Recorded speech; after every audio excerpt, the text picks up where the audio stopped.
This is Houston, Texas, one of the most diverse cities in the world. Today I'm gonna take you on the most epic Houston food tour of all time. Caribbean food, Texas barbecue, Vietnamese food, and a lot more. Are you ready? Let's go.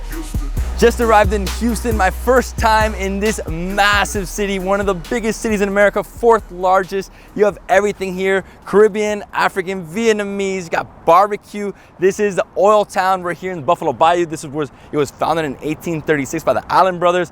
We're about to start the day. I think we're going for some patties. We're going for barbecue today. Lots of good food. Texas, I'm gonna gain some calories today, bro. Everything's bigger here. 100 hours in Houston starts right now. Let's go. What's first, patties? Yeah, is it? I don't know. I have no idea. Buffalo Bayou, on the banks of the river, we have Allen Parkway. That is named after the brothers. And we're going towards downtown, and we're gonna stop and have the best patties in the area. That's at Reggae Hut. That's the best Jamaican in the downtown area for patties. So we'll do that really quick, and then we'll go to Ray's for barbecue. Ray's is also a very small spot, but you know what I love about the city so far is that it's big. Like we are, let me see, this is crazy. I can't see where I'm going, but big city. Texas is all large. My apartment right now, everything is like extra large. My closet's huge.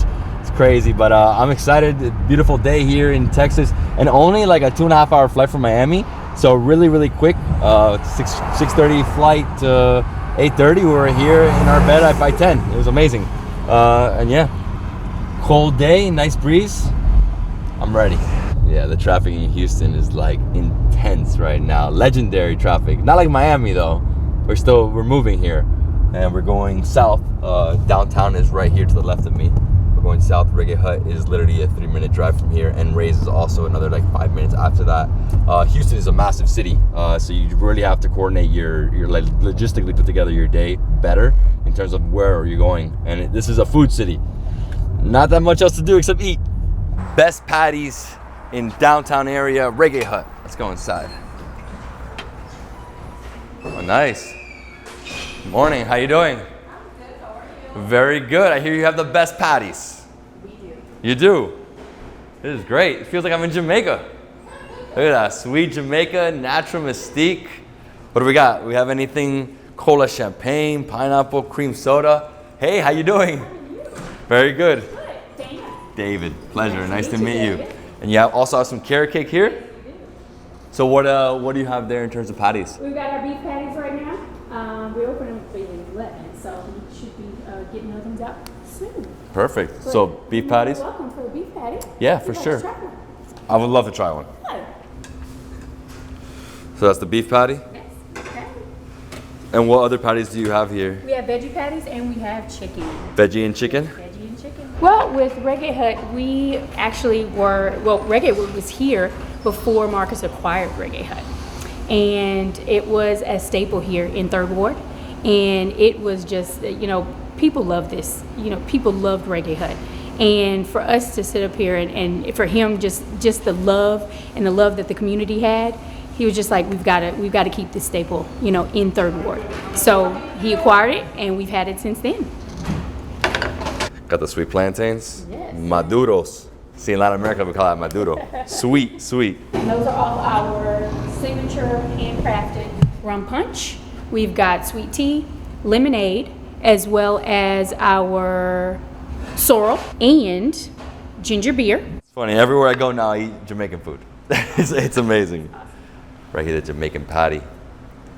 I love the crust already. You can feel it's gonna like crumble. It really is hot. Oh, look at the spices. Yeah, no, it just came off, huh? Super hot. Oh. Oh, bro, that's the way you gotta eat it. Oh, it is a little spicy. Oh man, the meat is so moist in there. I love the layer, that golden brown. Over here, we have some ginger beer. You can try some ginger beer. So these are all made here. All made here. This one has some floral inside. What is it, sorrel as well? Sorrel in there, hibiscus? No, not hibiscus. In the sorrel. Oh yeah, it's very pungent. Ginger beer. This is one of the things you always get in Jamaica. Just ginger beer? Just a ginger. Yeah? Just a ginger. I was gonna ask you about the spices. What do you have there? You have a Scotch bonnet over there? What's the one with the peppers all the way at the end? Oh, right here. You have, this is a homemade. So what's the story with the Jamaican food in the area? Because there is a lot. There is a lot. We feel like we're much more of the authentic. We also have one of our cooks that was here previously before the ownership with Marcus, who is still here today. And he's from Jamaica. Yes, what part of do we He know? was part of Jamaica. Great. Yeah, no, because we were looking at it. It's a huge Caribbean community Yes, in yes, Houston. yes. It is so diverse. So many different restaurants. There's also Trinis, Guyanese. I mean, it's a Yeah. big mix. Yeah, yeah. And I'm gonna try this Scotch bonnet right now because I'm wild. This, I haven't seen a bottle like this. It looks like you can almost have like a Scotch bonnet vodka shot or something. Oh my goodness. Right? It's like a spicy shot. But it's not. This is not spicy? It's not that spicy as it looks. Well, you know what? I'm just gonna put it onto my patty a little bit. Instead of my sauce, I'm gonna put this. It goes well on the vegetable. Definitely. Not so spicy. I mean, it's scary actually. So Scotch bonnet mixed with like vinegar. Oh my gosh. I dare you to drink this. I'm crazy. Right? That changed quickly. No, this hits you. What a bomb. What an amazing patty. The sweetness too. I like it. I like the meat. And what's your story? My story? Yeah, where are you from? I mean, I'm from here. I'm from Houston, Texas, born and raised. I've been working with these guys who have been a great team for about almost 8 months now. So Wow. started since this summer with the company, Okay, great. and that brings in the Breakfast Club, Reggae Hut, Yeah. and many under the umbrella. And so the Breakfast Club, that's the best chicken and waffles in town, I heard. That's So right, that's we have to go there. That's right. These are the main two that are left within this strip Okay. that have that influence. So I have a question. What's like the most unique thing about Houston? Most unique thing about Houston, the diversity. It's a melting pot. I mean, and it's awesome because you can get so many different cultural aspects from people, so many different events that we have here that has grown that are culturally diverse, and be able to learn so much from people, and then people who are moving here that are also influencing what we have in Houston, which is an amazing thing. And just the acceptance of all of that from everyone here, which is obviously amazing as well. So it's just a nice, I mean, it's beautiful to be here, and the growth we have in Houston is it's just nice to be in Houston, Texas. Yeah. So I have to ask because I'm thinking of going to the rodeo. Yes. Have you been? Oh, Many you times. can't ask No, I don't anybody know, I in don't Houston, know. Texas if they've been to the rodeo. I know people from Miami who haven't been to Disney. So Got it. No, the rodeo it's a must. Anybody who moves here, they have to go. You know, the rodeo is literally a different experience where people who have not worn boots before go out and buy boots That's just great. to go to the rodeo, to dress up, just to be in that element of That all Texas. this Texas feel. But then you also have, just everybody that comes in from the rodeo, what they're experiencing and how much that brings to the city as well. And being the fact that they come out, they visit us, they visit all these other wonderful places in Houston, Texas to eat, just any of the experiences that they can have here in Houston while they're here. I mean, this is a 3-week stint, of the rodeo. So for them, it brings a lot to Houston, Texas. And, when I'd have to say during COVID and that drop of after that first week of rodeo being shut down, you Oh, wow. think that the whole city was just, obviously COVID was a situation, but the rodeo, when the rodeo shuts down, You know something's you know happening. something serious. So Apocalypse. Yeah. And when they came back, it was just, it was beautiful because it was so, it was big. It was really big. So yeah, you got to go to the rodeo. You got to do something. We'll go to go. the carnival. We'll go the for sure. food. You can. I wanna ride a imagine bull. I wanna what's ride a in- bull. I don't know. Okay, you can do the mechanical bull. Yeah, I don't exactly. know about the real bull, but you can do the You mechanical got bull. But yes, and the food there. Come on. Every time you go, it's something else that's being fried that you wouldn't expect. Wow. So yeah, you got the fried Oreos, fried Twinkies, fried cheesecake. fried everything. Sounds like just another fair experience. Yes. Like everything is funnel cake. Of course. Yeah. You got to do it. Got to do it. You're the best. You're the best. It's like I shouldn't keep eating, but. I was gonna say, it's like the crossbreed between Jamaica and Texas, because you have these ceilings and the space, you know, this huge space. You have 4 tables here. I love the colors, all these different elements. But over here, when you cross over, you have the map of Jamaica, and up here it says 3 little birds are up my doorstep. Careful. Over here. So, I think Montego Bay, St. Anne were Ocho Rios, right? Or that's over here, St. Mary. In Portland, that's the birthplace of jerk. You got St. Andrew, where Kingston is. Still have so much more to see in Jamaica. One day soon, Jamaica. Depending on you guys, depending how many people comment that they want me to be in Jamaica again, I go back. Ocho Rios next time. Here you go. Thank you. Hey, Thanks for coming out. thank you so much. Of course. Best Jamaican patties in the downtown area of Houston. No, Thank you. delicious, delicious. Thank you.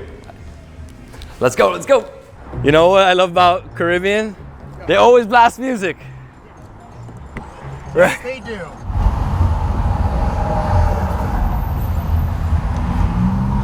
My man, how you doing?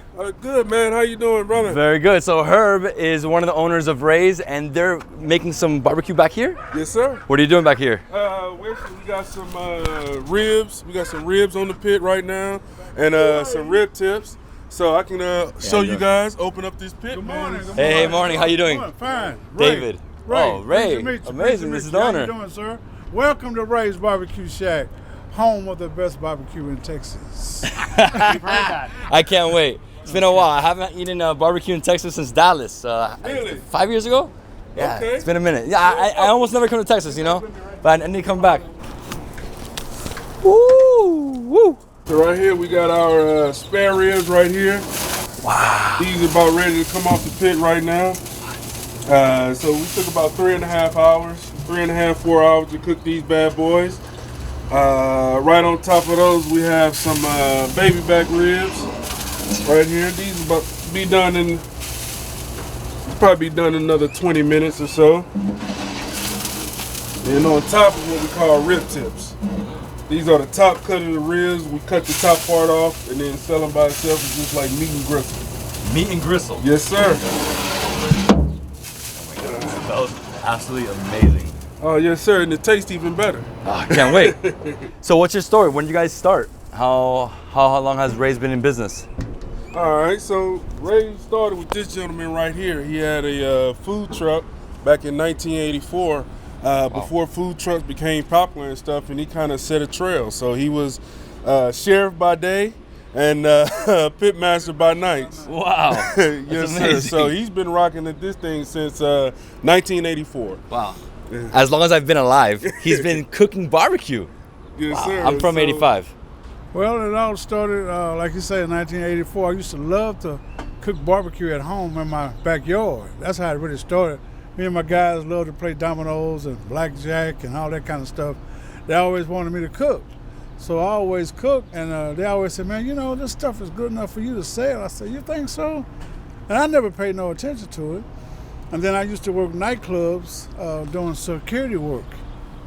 I was always intrigued of the guys out there with the little barrels and stuff, you know. So I just, one day I said, you know what, I'm gonna turn it over. Instead of working security at the nightclubs, I'm gonna try barbecue. Well, I did that one night, and me and a friend of mine sold out in about 3 hours. And then I said, man, I may be on to something here. And then from there, I went to another friend of mine. He had a car wash. I did that for several years. And then I was able later on to get me a tent, because it used to be just wide open. Yeah. A tent, and then that worked. And then later on, I was able to get a food truck. My followers just followed me, and everything, you know, everything is just history. It just kept popping, boom, boom, boom. I always say, you know, hard work brings on success. Of course. And that can be in any category, anything that you do. But I have a passion for this. And so I prayed about it. God put me in a position. And here we are today, one of the top barbecue restaurants in the state of Texas. And, you know, Well, my hunger just opened up. I'm excited, Ray. This is gonna be great. Well, I want to extend my congrats. Thank you all for coming here today, because it's a true blessing, and it's humbling. It's wonderful. And my stepson here, Herb Taylor, he has taken the torch, and it's burning like we're in the Olympics. And so I have to give him a lot of credit. I can give myself credit for starting it and getting it going also, but at the point we're at today is a lot because of him. Because of her. Yes, it is. All right, let's check some of this meat coming out here. Let's see. Yeah, I'm good. Wow. Fantastic. Raised barbecue. Yes, sir. Here. Look at that. Yeah, we falling off the bone already. So those are which These ribs are are these? spare ribs. So they're These spare are ribs. right here. These are spare ribs. It's like glistening. Yeah. Guys, the aroma popping out. Wow. Yeah, it's gonna smell like barbecue for a while. It's all good. The sauce. All right, let's go inside. Let's see the sauce. We're in the back in the pit. Ooh, this is the sauce? Yeah, so Whoa. this is our kettle. We make our sauce in-house. Make it about 3-4 times a week right here. So, when they say homemade, this is what we mean. We have it's not anybody else's. We do all the work in here. So this is our barbecue sauce right here. Stir it up so it's ready to go. Just want to dive in there. So, Yes, sir. what makes good Texas barbecue? Oh man, the smoke, the rub, and then the love that it takes to do Texas barbecue. Man, you gotta really love it. We don't drown out stuff in a lot of sauce and like that, like you do like on the East Coast and stuff like that. But man, the time it takes, the love, the smoke. We use post oak, hickory, throughout the year, and that's Texas barbecue. So right here, this is our homemade pork sausage right here. We still have going on. I have about maybe 5-10 minutes. Well, actually about 20 minutes left to smoke. Oh, wow. That smells amazing. What's that on top? Oh, those are the rib tips. So those The are some of the rib rib tips as well. Same thing we had on the outdoor, smoker outside. Rib tips. Yes, sir. Just got finished with the batch? Make some more sausage. Oh, So wow. Like I said, we make this sausage in-house, make it from scratch. Right here, this will be the start of our jalapeno and cheese sausage. Jalapeno and cheese. Yes, jalapeno and cheese. So we already got the cheese in here. We have our jalapeno specks in here. And so he's using this. This is one of, this is our sausage maker right here. One of the best in the city, if not the best in the country. Best sausage maker in the country right there. This is how it's made right here. We do our sausage every day. About how many pounds of sausage go through a week, Mr. Johnny?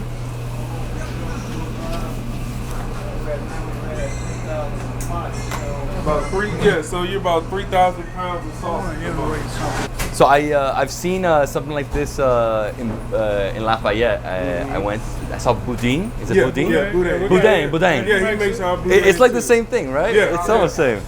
Oh, it is that. That's for sure. So how long have you been doing this for? Oh, about 45 years. 45 years. Putting together these sausages. And so it's similar to boudin, same machine you guys use. Wow, look at that. The sausage looks delicious.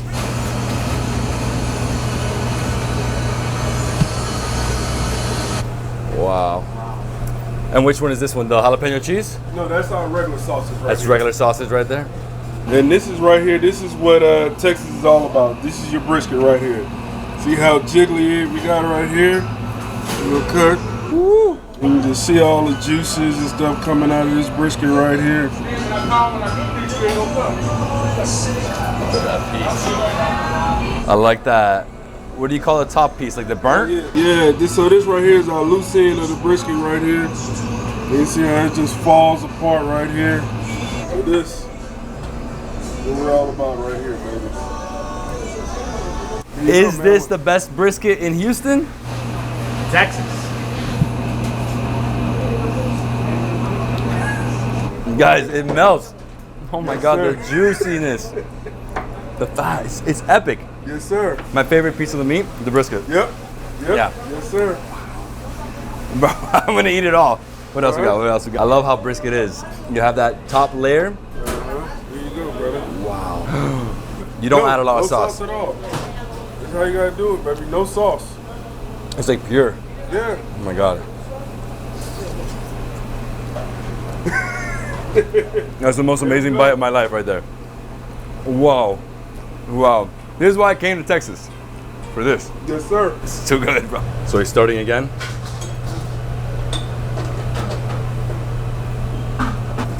It's amazing. Man, these are massive sausages too, right? Like that's not your ordinary size. So everything's bigger in Texas. We arrived to our Airbnb and I couldn't believe it. It was like huge. The closet's huge. Everything's like massive. Yeah, that sausage is like. No, it's amazing. It pulls you in, yeah. It's an art to it. So Ray, tell me about this gentleman over here. Okay, first of all, his name is Johnny Washington. I just wanted to be known that when I first started in '84, this gentleman was the one that made my sausage for me. I knew nothing about making sausage. He's well known in this community. He was a meat market manager at a store called Jim's Meat Market. Everybody knows about Jim's for 43 years. But he was the original sausage maker in Houston, the one that got a lot of notoriety. And so I have to give him credit. And it's a blessing. We've been friends like brothers ever since then. I remember when in the beginning, when I didn't have enough money to get my sausage, he gave it to me. When you sell your sausage, come back and pay me. That's what he did for me. The man behind the man. Yeah, been around for a minute, man. So you want to raise and continue the sausage? So Yeah, me and Ray been friends for a long time. So what is that? It's just like the casing? Yeah. It's made out of intestine, or is it made out of? It looks like it's made out of intestine. Yeah, it's made out of pork intestine. But that's why it's so good. Yeah.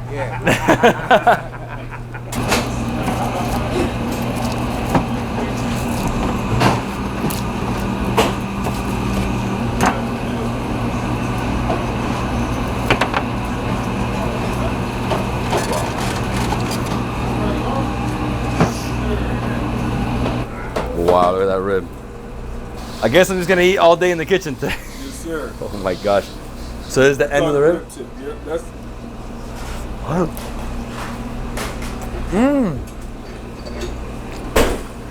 There's two more. It reminds me of like a turkey neck. yeah. It's amazing. You have the big mix of like fat, meat, juices, oil. Wow. Let's go back to the smoker. See what's coming out. Smells amazing. This is the best. This you don't see in Miami. Like smokers like this outside. Never. These right here are your baby back ribs right here. They're a little shorter, more round. And the difference is one's a calf, the other one's an adult? Is that the difference? No. So on the pig, you got these are like the back ribs.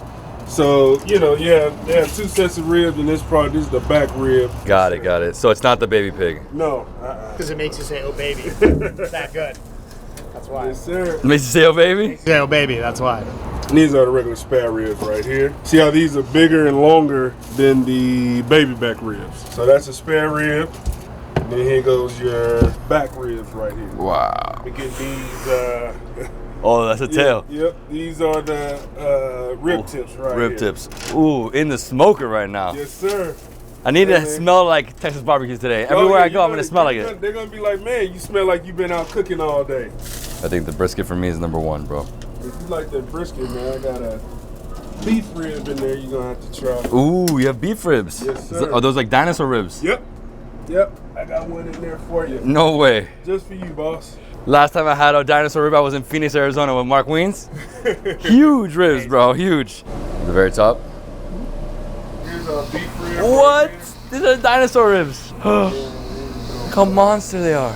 That's just one rib, baby. You gotta eat No, all it's that. three ribs. Chill. You're crazy. But that's the beef rib. That's the difference between the beef and a pig and the pork. Oh my God.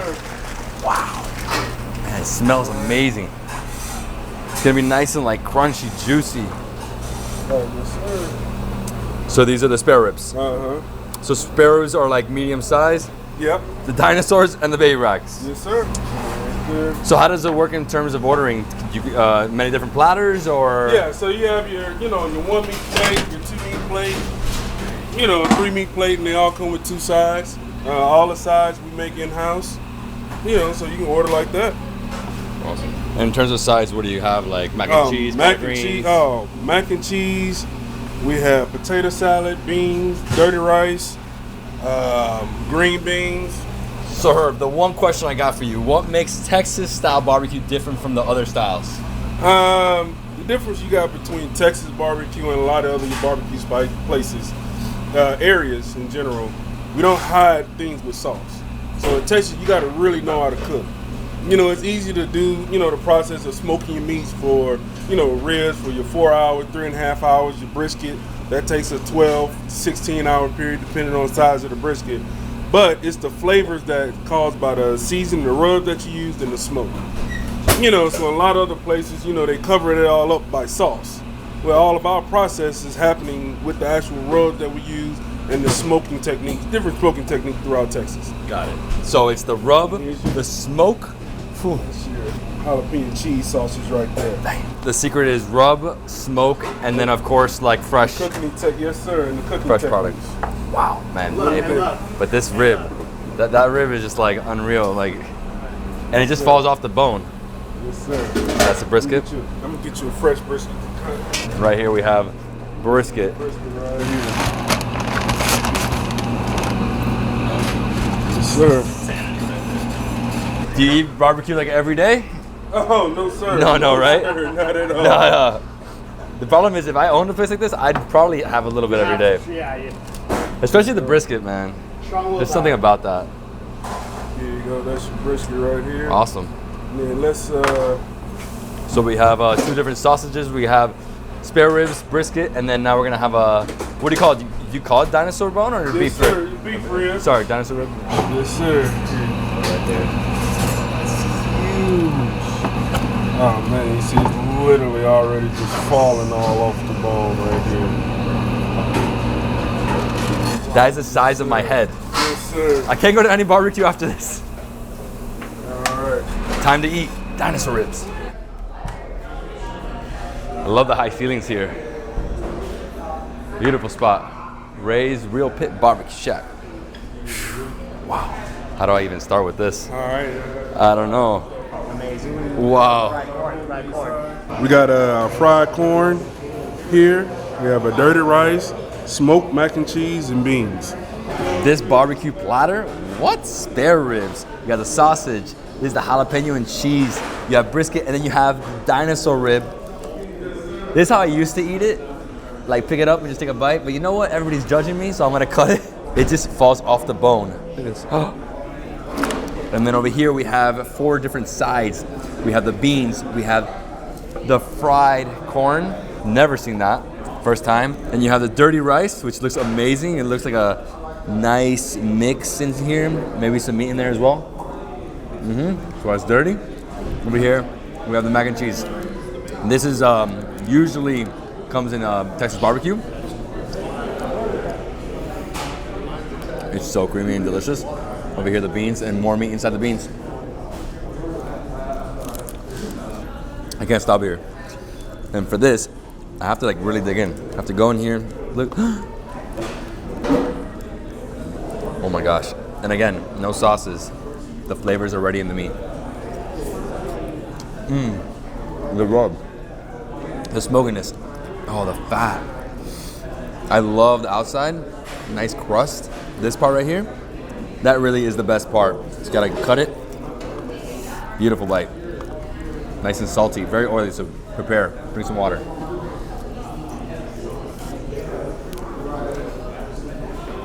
I don't know how to describe this. It's heaven in your mouth. Texas heaven. And right here, there's the jalapeno and cheese. Dude, this is so good. That barbecue. And this nice browning in the cooking process called the Maillard effect. Right there. Look at that. Oh, I can't stop with this. I have to add some of that sauce though. They do make this sauce in-house. We saw in the back. So get some of the meat, just like this. Sweet.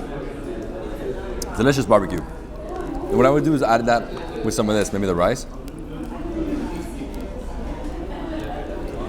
Dirty rice, amazing. Never had rice like this with nice scallions on top. The one thing I was super excited to try the sides is the fried corn. Look at that crunchy corn.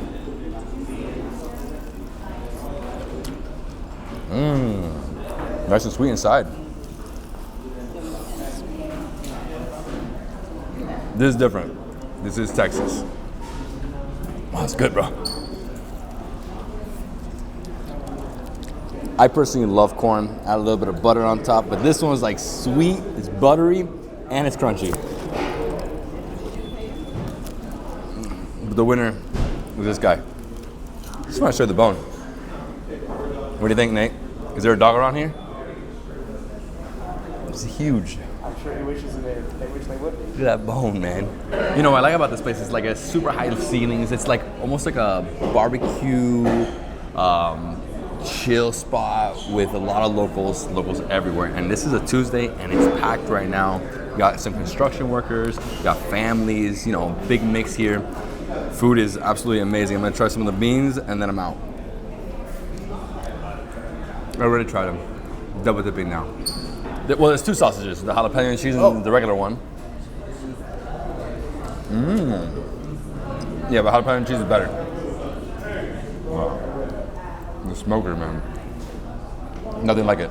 The mac and cheese is so fire, guys. Nice creamy. It's a little heat.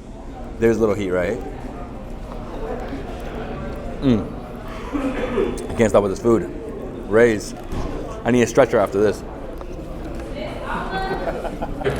If I didn't show you guys our homemade peach cobbler, right? You gotta, you gotta try it. You gotta try it, brother.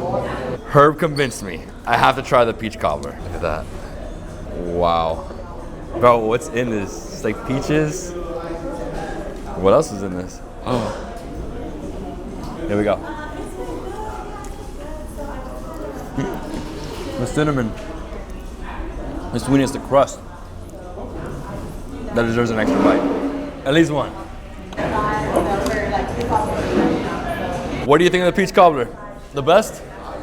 The best in Houston right here. Wow. No, it's amazing, man. The peaches like melts. Bro, that's the best peach cobbler of all time. Ray, amazing, amazing. Dude, I was telling him favorite barbecue of all time. Oh, wonderful. Thank you, thank you, thank you. Thank you. Thank you guys for coming down. We really appreciate it, really appreciate it. No, thank you. We appreciate it, and this was a really great experience. I'll tell you, that mac and cheese and that dirty rice. I've always felt like a lot of people like the meat, but you need to complement it with your sides. Of course. It's key. You know? Yeah, so I got drafted. I went to TCU, graduated, finished from TCU in 2007. Got drafted by the Kansas City Chiefs. So played in Kansas City for a few years and then became a journeyman. I've been in New York, Green Bay, and then I finished my football playing career down in Jacksonville, Florida. What was your position? I played offensive line. So, you know, hey, you know, the big guys, you know we know how to cook. Yeah, no. So, you know, cooking and eating is a part of our DNA. Great. Well, you didn't play for the Dolphins, so. Yes, sir. I know, right? No, we suck since Dan Marino, bro. I don't know. Sir. They need to change something in that locker room. Yeah, God, so there's something's wrong there. Well, Herb, hey, thank you so much. Yes, I'm going to sir. see you Thank soon. you. All Next right. time I'm in Houston, I'm coming back. Yes, sir. Ray, Take care, sir. thank you. Thank you so much. Okay. It's a pleasure. Hey, thank you guys, man. Thank you. Y'all enjoy Houston now. This is my leftovers for tonight. I don't know. I'm going to eat too much barbecue today. Thanks, guys. Thank you. sir. Thank you. We just left Ray's and now we're going to Truth Barbecue, another one of the most iconic, legendary spots here in Houston for Texas barbecue. Over here we have the downtown area, and again, super famous for their traffic jams. But the good thing is that because we're on these massive highways, lots of lanes, just gotta get in here. We're going left to Dallas. Truth. They have huge pit at Truth. Huge pit. Can't wait. Look at the line here at Truth. That is a line? God, what a massive line. I think if they're opening. No, they're open. They're open. That is the line to order. I I thought New York lines were bad. Where do you even park? It's crazy. Luckily, I contacted them, so. We're here. Curbside, Truth Barbecue. No, curbside. Truth Barbecue looks like it's gonna be the truth. Look at that. It's packed inside. Outside has some seating, so I don't really know if this line is for ordering or is that for a tour? Let's find out. Let's go to the pit room. It's too long? You're not gonna go? No. I hope you skip the line. What's up, man? How you doing? Hey, how you doing? David, pleasure. Nice to meet you too. So right over here, this is how it works. You get in the line, you wait your turn, then right when you get to the very front, they're gonna ask you what cut do you want. So they have brisket, they got ribs, they got sausage. It doesn't look, I mean, so much. What else? Pulled pork, turkey breast, combo plates. So you can build your plate there, and then from there, you go straight outside to eat. But we're gonna take a detour, and we're going to the pit room to see the smoke. Oh, here we go. From here. Yes, ma'am.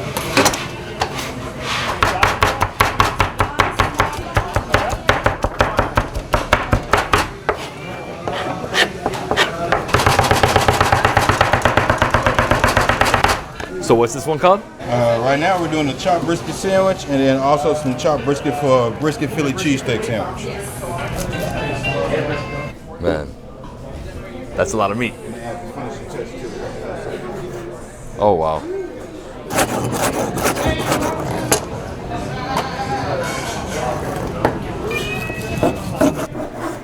That's turkey? Yes, sir. Turkey breast right there. Wow. Where you guys from? Me from Miami. How about you? I'm from Burnham, not too far from here. Hey, thank you. You're welcome, man. Thank Nice you. meeting you. Awesome, awesome. Sorry, what's your name? Adrian. Adrian, David. Pleasure. meet you, David. Thank you. Hey guys, thank you so much. I'll see you guys after. Hey, David. Nice to meet you. Pleasure, nice to meet you. Now we're entering the pit room. We have Leonard here. You're like a pit master? Is that what it's called? Depending on how the food tastes. Okay. It must taste good, right? No, I think master's kind of thrown around a little too much. Mm-hmm. Not because people don't deserve it. I just don't really like that term. It kind of sounds a little. It's kind of. Kind of sounds a little weird. Like, Oh my gosh! Look at this. Oh yes. Dude, the second we walk in here, the smoke. smoke and heat. Smoke and heat's amazing. So these are all of our pits, and we got another one for overflow outside. We just got done rotating the brisket, so. Wow. Oh my gosh! How much brisket do we have here? I mean, these are huge. Yeah. What are these smokers called? These are just offset smokers. They're made out of all 1,000-gallon propane tanks. So basically, 1,000-gallon propane. yeah, I would say like in 2015 or so. That's when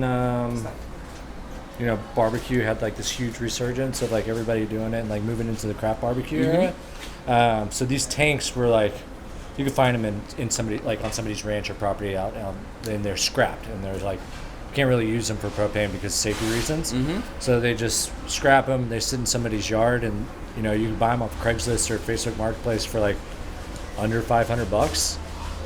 But then they started to realize that there's so much barbecue in Texas now, like, and everybody needs these pits, so they scooped them all up. So now you can't really find them, and if you do, they're for a premium. Supply and demand. Yeah, supply and demand. So, for example, like if you want to check this one outside. These are 1,000-gallon propane tanks that have been converted into smokers. Wow. And outside we have the spillover. Yeah. So they have to have more for how much you guys are selling. The outdoor cooking. The outdoor cooking. So you see like all the patina and the paint on this one. So this one is from 1962. Oh, wow. So like all the paint and all the scratches, like it's just been sitting in somebody's yard for however long, years and years and years. Wow. The older the propane tank, the thicker the gauge of metal, and the more heat it retains, so the more even it cooks. So the reason that we like to use these propane tanks, for instance, this is 1,000-gallon, and this one right here is a 250-gallon cut in half. So inside of that is 24-inch rolled steel, some like insulation on the inside, and then a cap, this 250-gallon propane tank. Okay. So if you look to the naked eye, everything looks like pretty simple, like pretty basic, but everything from end to end. So the exchange where this heat is coming in, because the heat rises, is dead center with the center of this propane tank, which is also center with the grates, goes all the way to the ends. And then to the collector, which is also dead center with the grates, but if you notice, they're all different gauges of metal, so they heat up at different rates, and it helps speed up the draw. And the reason that we like to use these propane tanks is because they're cylinder from end to end. And when we're cooking with fire, in order for this thermometer to be to the same degrees as the thermometer in the front, it's basically one big game of Tetris, if you will. Yeah. So it's like, You gotta how do we keep moving. How do we transfer this heat all the way down to this end at the same ambient temperature, if you will? So the reason we like these propane tanks is when the air rushes in the door from the entry, feeding the fire, it starts to create this cyclone effect or this convection oven, and that's how we keep all the briskets even in uniform. Wow. So Well, there's a science to making this food, and it tastes different. yeah. Wow, I've never seen this. And so they welded these two together, the 200 with the 1000. Yeah. And then they put obviously Truth up here, so this is all brand new, welded in. It's incredible. In general, I think this trailer has more miles than all of our cars combined. Oh my gosh. From the 60s. Well, they changed I mean, this. we got it last year, but I mean, and then it's been to Napa, it's been to Arizona, it's been to LA, it's been to New York, it's been to Charleston. So this is the one that goes on the road. Yeah, it goes on the road. It's our travel rig, which is cool. We like to do a lot of events out of state because, like, with YouTube and Instagram and everything now, like, I feel like barbecue is like a very universal food. Like, every culture has their version of barbecue. Yeah. So not everybody can make it down to Texas to, like, for vacation. So when we go on the road and they see this, they're like, wow, it's like the coolest thing ever to have that raw experience and like explain what I just explained to you to them, and like how they can apply it to cooking in their backyard. That's one thing I really love about barbecue. It's like you can go have like an amazing dinner at a Michelin star restaurant, and let's say you go to Danielle in New York City, you have an awesome course meal, but when you get home you're like, I don't know how to prepare any of that. But for some reason, like if you come to eat barbecue in Texas, like in Houston or Austin, you could be waiting, like on the weekends the line gets to 2 to 4 hours long. 2 to 4 hours long. And you could stand in that line and have a meal, but for some reason it's different than the other like style of food, because when they get done with this, they want to go home and try and do it. I think that's the coolest thing, is like them not being discouraged of like having the food that we serve here. They're like, I want to go home and try to create that at the house. I love that. And you don't get that with a lot of foods, like for some reason with barbecue, and especially in Texas, people are like, yeah, I'm gonna go give it a try. Yeah. And they do it. So it's super cool. Like, when they come in and talk about it. Yeah. I mean, there's not too much to it. I mean, you gotta get good spices for the rub. You gotta have a smoker. I mean, obviously there's a lot. It's complex, but at the same time, it's not so bad. Yeah.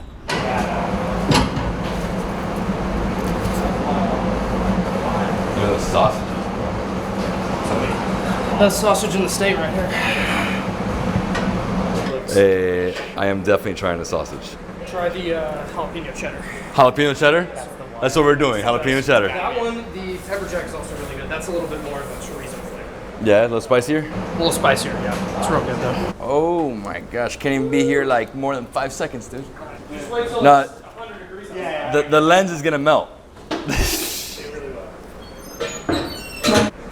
Wow, look at all that brisket. So what are you spraying it with? This is just apple cider vinegar. Just if you have moisture on the top, it'll attract the smoke and give it better color. So we hit them with these every hour. Once an hour? Once an hour, yeah. We open the doors every hour to rotate them. So while we have them open, might as well just. And how long are they in here for? Let's see, I put this pit on at 7:20, and it'll probably come off by 7. So 12 hours. 12 hours, 11 hours, just kind of depending on how everything goes. Every day is a new day, so. So you're rotating them right now? Yeah, all these pits have different hot spots, and and the temperature's not completely uniform everywhere, so we like to move them around to make sure everything gets an even cook. Yeah, it's the only way. So he'll take some out, move them all around, different temperatures along the whole way. Lord, it smells great. I love the wood.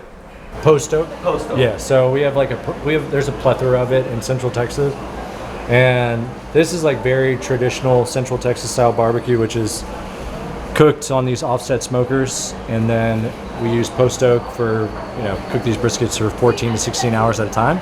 And then basically the seasoning is pretty dominantly salt and pepper, but we add garlic and onion in there. But for the most part, like traditional Central Texas style barbecue is just post oak wood, salt and pepper, and then a lot of work.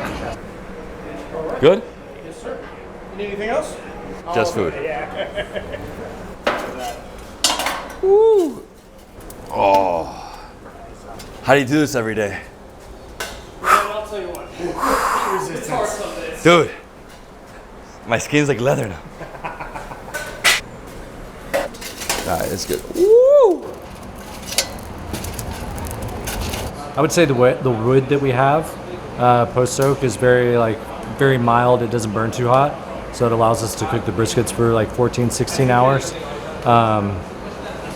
The Texas barbecue, we take a lot more steps, a lot more moving around, and a lot more babying the proteins. So it allows us to, when we use those higher quality cuts of meat, to keep all those fats intact, and it's a lot more moist. Just a lot more babying in general. Versus the Carolinas, they kind of do a lot of stuff on direct heat cookers, like whole hog and stuff like that. And their sauce is vinegar based. Ours is tomato based. So they all have like their different ways of cooking, but they're all kind of similar at the end of the day. We heard less sauce also. Yeah. But I think a lot of us, we really enjoy like sauce as well. Like you're not supposed to technically eat it with sauce, but like I really enjoy dipping. I like my condiments, so I'm not going to tell you don't use the sauce. I'd agree. There you go. I've been doing it for about 9 years now. Barbecue kind of made like this big transition in 2012, 2013, where it's like went from traditional barbecue to craft style barbecue, which is a lot of those steps that we were talking about. I just like fell in love with it. Like the first time that I had like craft barbecue in Austin, it was like, wow, if this is the way barbecue is supposed to be, then I don't know what I was eating as a child. So it was like this whole like, and I had the same experience that I was telling you, like waited in line, tried all the foods, and it was like the coolest thing. And I was like, screw it, I'm gonna go home and give it a try. And I just got like fixated on it. I would buy briskets when they would go on sale at the grocery store and just like burn them up in the backyard to like get a feel for it. And it just like I just loved it because everything is different. Like the wood's different every day, the cows are different every day, the weather's different every day. So it's not like you're doing the same thing. Technically you're doing the same thing over and over again, but it's completely different every day. So it's pretty fun. This is the coolest pit room I've ever been to, but now it's time to try the food. Dude, I can like live in there with the heat. You know, I'm from Miami. When I come into cold, I'm like, why? You ever go to hometown in Miami? Hey, you know we're gonna do it. Yeah. We're gonna do that one, Apocalypse, and then there's another one. There's 3. We're gonna do a whole video, Miami barbecue. All right, my man, what are we doing here? Yeah, usually the lighting's better out here. So what do we have here? So in the back, we got the pepper jack sausage that he was talking about. We have the jalapeno cheddar sausage. We have turkey, which is my favorite, which you wouldn't think, but it's really, really good. It's brined and it's smoked for 6 hours, so it's nice and moist inside. And then we got some lean brisket in the back, some fatty brisket in the front, some burnt ends, pickled onions, pickles, escabeche, Brussels sprouts, potato salad, tater tot casserole. The only thing that we do not make in-house is the bread. That's Martin's potato bread, and that's just kind of our favorite, and we're like, just don't mess with it. So This is heaven, guys. Look at this. Tater tot casserole. We have the potato salad, Brussels sprouts, and then all these variations of meat. You said your favorite's turkey? Turkey's my favorite. And that is this piece? Yeah. I think it's the first time I see turkey on in a barbecue restaurant. So Usually people steer clear of it because it gets a little dry, but got it. And so we have 2 different styles of sausage here. that's the pepper jack. That's a little more chorizo based. This looks spicy.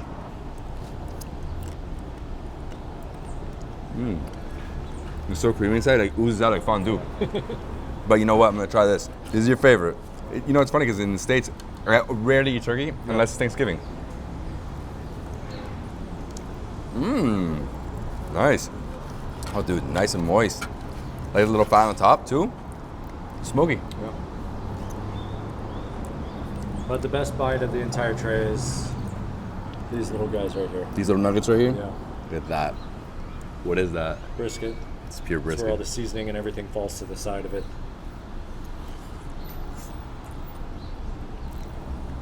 It melted. Dude, it went down so easily. soft. So soft that this is the ultimate bite right here. This is what you have to try. Wow. Yeah, so rich. I love the spices on the outside.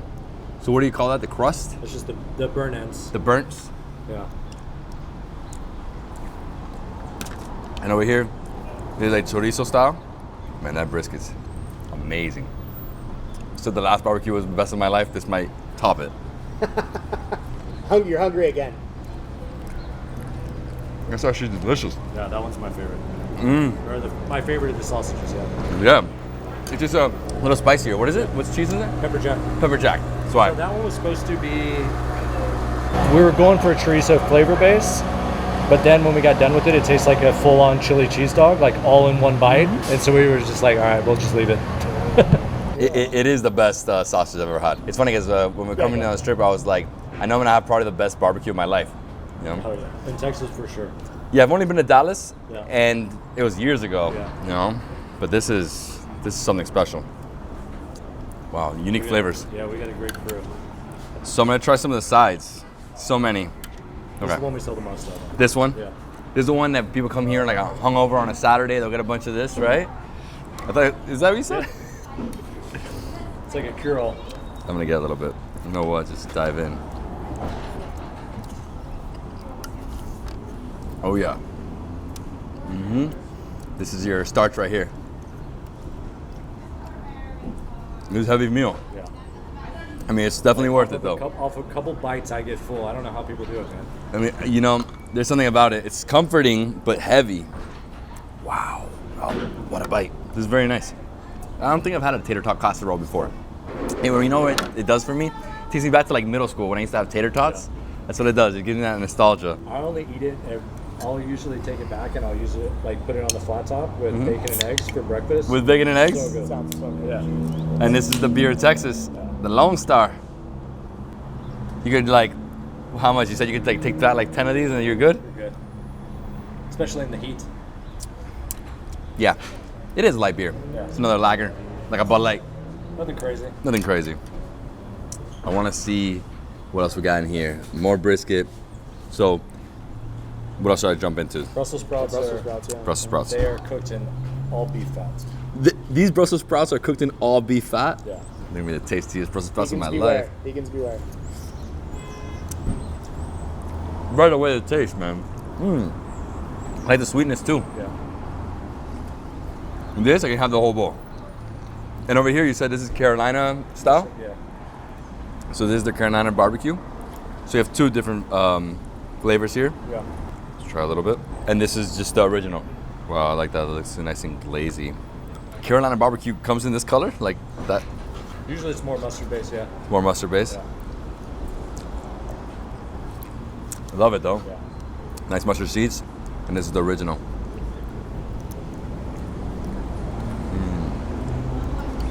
I like them a little sweet. Yeah. This is the one I recommend. Eat the whole sausage, dude.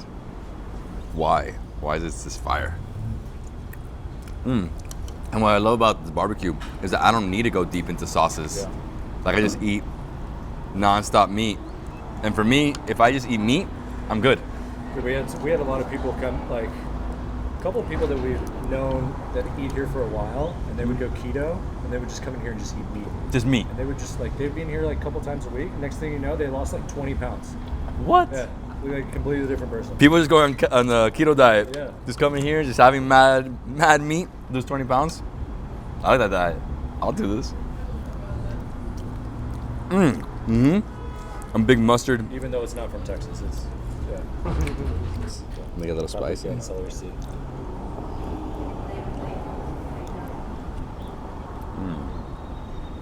Oh yeah, love the potatoes. Some vegetables in there, onions, paprika, a little spice, but also a little sweet, cold. But then you gotta mix it.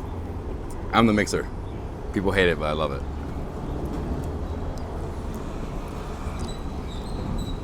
Add beef fat. Wow, Nate, best Brussels sprouts.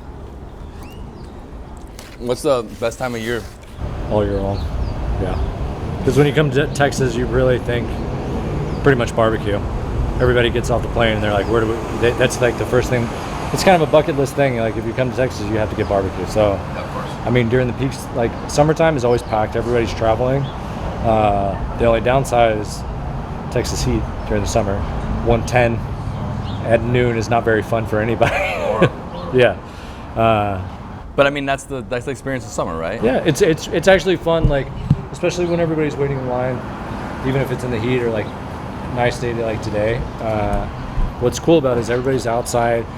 They're like having a beer. They're with their family, and like everybody's talking about all their other barbecue experiences. So the barbecue community is like super close, and everybody thinks that we're kind of in competition, but we're like big fans of each other.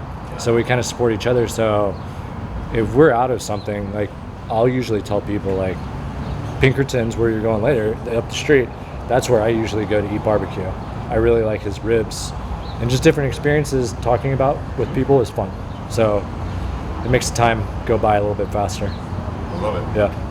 What are you doing over here? What is that? This is the carrot cake with candied carrots on top and strawberry. These are some of our top 2 sellers. This is an all year round seller. This is a spring, summertime bestseller. So I have to bring you my top 2 so you guys can try it. So gotta let me know. That's my favorite. You gotta try the carrot cake. That's my favorite cake of all time, by the way. Carrot cake in general. Oh yeah, so you have to try that. That's my favorite. We sell out of that so much because I think I advertise it so much. Tell everybody, they ask me what's my favorite. It's the carrot. So, but strawberry is a spring, summertime favorite too. So you got to try that out. So yeah, come back and let me know how you guys like it. All right. Kiki, you're a baker. Yes. So this is the best carrot cake in the world. Yes. We go through a lot of it. Like we're sold. There's like 3 slices left in the store as we speak. So I snatch one for you guys. So yeah, this is very moist. It crumbles. It falls apart. This is a massive bite, but I have to. Yeah. It's so crumbly. Oh, it's cold. Yeah. I love the frosting. Yeah. Yeah, it's like that layer of cream cheese, bro. Like And whipped cream. Homemade whipped cream. Everything homemade. Yep. Perfect. That's just some barbecue. Yeah. That's all you need. You got to come back after May when we do the bourbon peach cobbler. Oh my God. Yeah. That sounds incredible. I do a bourbon smoked peach cobbler. Oh, wow. Yeah. So, yeah. We get crazy for the summer because that's when we're really busy. A lot of people come down here on vacation in Houston. So, yeah, we get, Packed. it gets packed. Yeah. I've had a lot of carrot cakes in my life. This tops it all. Oh, This is awesome. Oh my gosh. Yeah, I know you I was gotta get a full, bite but of the cream. Yeah. Don't go crazy because it will stuff you. Yeah, it will stuff you. You will be stuck here. it's like 4 slices in one. Yeah, no. You can literally divide it up into 3 pieces and give it up to 3 people. Oh, I'm happy you like it, Jonathan. Oh, I love it. I love it. I love it. I'm happy. It's too much. It's too much. Oh, Yeah, gosh. you're definitely have to stop by and get some to-go containers for that because I know you won't finish that in one setting. No way. No. Yeah, that saves well in the fridge. I'm going- Yes, it does. That's nice. I'm going to Pinkerton after this. Oh, wow. Yeah. I hope you got room. I don't know where the room's going. I don't know where it's going to fit. People ask all the time. I'm like, I don't know. Oh, you got, you know what? That's all that moving around and photoing. You be burning Yeah, we don't stop. We don't stop. Yeah, you don't stop. But it's good. Well, you like that? You shouldn't stop. Keep going. This is the ultimate carrot cake. Well, I'm happy you guys enjoyed it. I'm happy you guys enjoyed it And so much. is that carrot? Yeah, those are candy carrots. Candy Candy carrots, just the garnish on top. Right there. So yeah, you can taste the sugar and spice in there. So yeah. Yeah, it's one of the top ones. It's my favorite. It's my What a favorite. cake. Yeah. It's so moist with the pineapples and the puree carrots. I'm gonna take it to go because it's too much. Yeah, no, Too much. It's very too much. But I would definitely send 2 to-go containers out Thank with you. the buzzer. Thank you. You guys enjoy it. And then I'll dive into the strawberry. No, I'm joking. The strawberry cake, it looks like here. Sort of a pink frosting. Dip in the cream there. It's really good. Yeah. You know, I was telling Nate I'm so full, but this cake with the cream cheese frosting, I've never had something this good. Truth Barbecue left me in a coma, but I still have to go to one more. Pinkerton, right down the street. That was great. Look at the Texas flag right there. Where? On Bus? the car, on the Oh, bus. the bus. Everything's bigger in Texas. Even the bus is like double the size. Pinkerton Barbecue. Last stop on the road. I don't know, man. Do you think I can fit some more brisket? Probably. Yeah. A little bit. Art Car Museum. That's one of the weird Missing a museums. temple. Check this out, guys. Back in the day in Houston, they didn't have street signs like this. They had curb signs like this one right here. Why did they do that? Well, people used to go slow so they could read it as they slowly approached the stop sign and then continued. Very, very wide streets. Look at this. Nice. I like this. Old school. Let's go. So we're going through a suburb in northern Houston, and you would never expect a barbecue joint to be here. This looks like it's my neighborhood, just like, you know, beautiful houses. Oh, lots of street signs, curb signs. Lots of them around here. Yeah, the streets are very, very wide. Man, Texas is really massive. And we haven't even like covered anything in the city yet. All right, Pinkerton's right here. Over there. And our last spot is Pinkerton's Barbecue. We're going straight into the pit room to meet the pit master, Leonard. Hey, my man, how you doing? Doing good, doing good. All right, guys, let's show you some briskets here. We do Texas-style briskets. We got about 40 of them. 40 briskets. So we're gonna cook these bad boys till they're nice and have a nice crisp on them, and then we're gonna wrap them, and they'll go in for another 6 to 8 hours to ensure, you know, slowly cook. The slower the better. So 12 to 16 hours is our goal time with these, and then they are all powered by these big fire boxes right here. Look at this. And what type of wood do we have here? We use mesquite and post oak. Okay, and that's Texas. Yeah, okay. Texas native trees right there. And it's right here. Let me show you guys. So that's your oak right there. That's what gives it all the flavor. So that's smoke. That's where the flavor comes from. And the mesquite we use just to kind of fuel the fire and make it a little more intense, a little hotter. Burns better. So what do we have right now? Just brisket in here? Just briskets, and if you want to come outside, I'll show you what else we have on. Oh, wow. Didn't even see this. So we do these a little differently than most places. So we do some pork shoulders or pork butts, however you prefer to call them. Pork butts. But what we do is we start them on these drums right here. All right, guys, so these are our pork shoulders. We do them a little differently here. We do them fat side down. We start them here on the coal-fired drums with using royal oak charcoal. And then once they're about 160, we'll move them up in here, and they'll continue to cook with the wood fire for another 4 or 5 hours. I'm ready to eat pork shoulder. But let me ask you, it changes the flavor completely, what you use, correct? Exactly. If you use too much mesquite, it's just going to have kind of a bittery kind of smell and aroma to it. So it's very important to mix it with the post oak and really go heavy on the post oak. That's where you get all your flavor from. So what makes Texas barbecue, you know, special? Other than the equipment that we use, it's really the pride and passion and tradition. I mean, most of us have been doing it with our fathers, with our grandfathers, and this really isn't a job. It's more of like a hobby that you get paid for. Love that. How long have you been doing it for? I've been here 2 years in the restaurant management business for about 9 years. Yeah. And you've been doing barbecue your whole life? Professionally, no, but yes, it's been part of my life since I was young. Are you Houstonian? I'm a Dallas Texan. Oh, okay. Yes. Who's got the better barbecue? Who has the better barbecue? I'll say Houston. Yeah. I'll say diplomatic choice. I do believe it though. I do believe. What's the best barbecue in Dallas? Hurtado's barbecue. I like them a lot because they do a great mixture of Mexican barbecue and Texas barbecue. Pinkerton's also has an open air terrace, so I'm gonna eat out there. Let's go inside. Let's get the food. I'm eating ribs, probably some brisket, pork shoulder. Let's go. All right. Let's just build it. Let's build it. You ready? I'm ready. All right, let's do it. Okay, cool. We're gonna give you a little bit of everything today. The old VIP special. We do our sides and fixings here first. We're gonna do a little bit of our slaw. Our potato salad right here. Our #1 seller, the jalapeno cheese rice. That's your #1 seller? #1. Jalapeno cheese rice. Jalapeno cheese rice. Family recipe passed down for I don't even know how long. Wow. Too long. Wow, that's Second #1 seller. The macaroni and cheese with bacon and rosemary in it. We put some chopped beef on here. Chopped beef and some of that extra queso right on top. And finally, I'm gonna what are you doing here, man? give you guys some of our jambalaya, and it's got smoked duck breast and sausage in it. And now we'll go on to the meats. It feels like all these sides are like completely like more gourmet, right? Like this is like very unique. The what everything has. Oh yeah. So Moisa, what is that? Brisket. Here we have the brisket, prime brisket.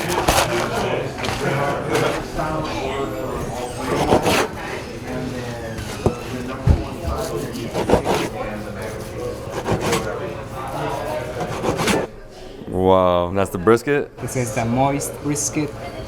Delicioso.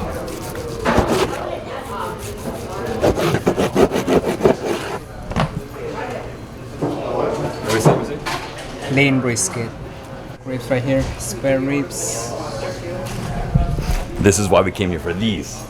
That's the best that we have right here. Pork ribs and brisket.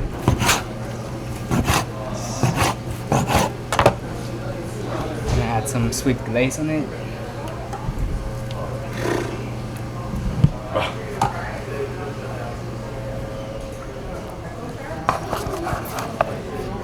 Sausage.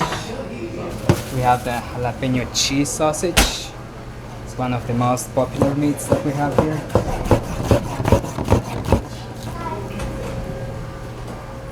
Nate, that's for you, bro. All of it. So we have it chopped already right here. Pulled pork? We have the pulled pork right here. What do you do? You add something? Some seasoning, sauce.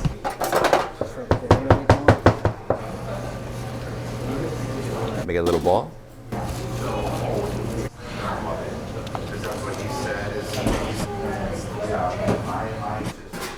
This is the VIP platter. All right, let's go. Man, we definitely beat this line. Wow. How do we get out of here? Let's go, guys. Straight to the garden. Look at the massive plate I got. Wow. I'm eating barbecue today, man. Pinkerton's barbecue, one of the best. They say the ribs are #1 in the city. And we got some sauce on the side. Let me try it without sauce. Oh, jeez. Oh my God, dude. It's so delicious and sweet. You know what it reminds me of? When I go to like the Chinese restaurants and have the spare ribs. It's just sweet and creamy. So tender. That was one. You know what? For this one, I'm gonna dip in some Davidsbeenhere hot sauce. Just like that. Dude, the meat falls. Look at this, it falls.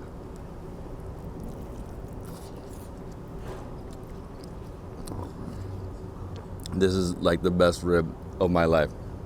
Oh my God. Pinkertons. Nate, it's truly special here.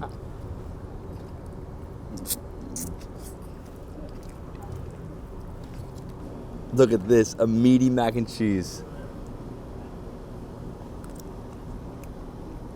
Oh my gosh. I'm saying everything's the best. That's the best mac and cheese of all time. And right here we got some potato salad. Love how they always have a potato salad on the side. What's in there, dill? Tastes amazing. I'm guessing dill, yeah. It must be dill. Oh, love the coleslaw. Amazing crunchy cabbage.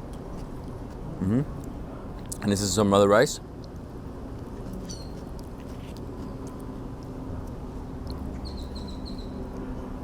What is that? I don't know, you tell us. I have no idea. So right here we have the jambalaya, and this is the Louisiana influence. This is a style of rice they do in Louisiana. So a huge immigration from Louisiana over here. Also some Vietnamese, from my understanding, come from Louisiana as well. So I'm gonna try this. Oh yeah. This is like in Latin cuisine, we have something similar. Very tasty rice mixed with some bell pepper. I think there's some pork in here as well. Over here, we have pulled pork. It's like a ball of pork.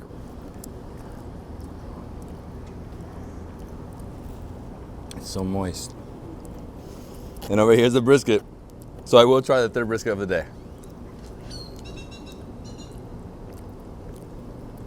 Okay, it's too good. Who doesn't want this? So the one thing I haven't done today is some blatant advertising for my hot sauce. Davidsbeenhere hot sauce. Right here.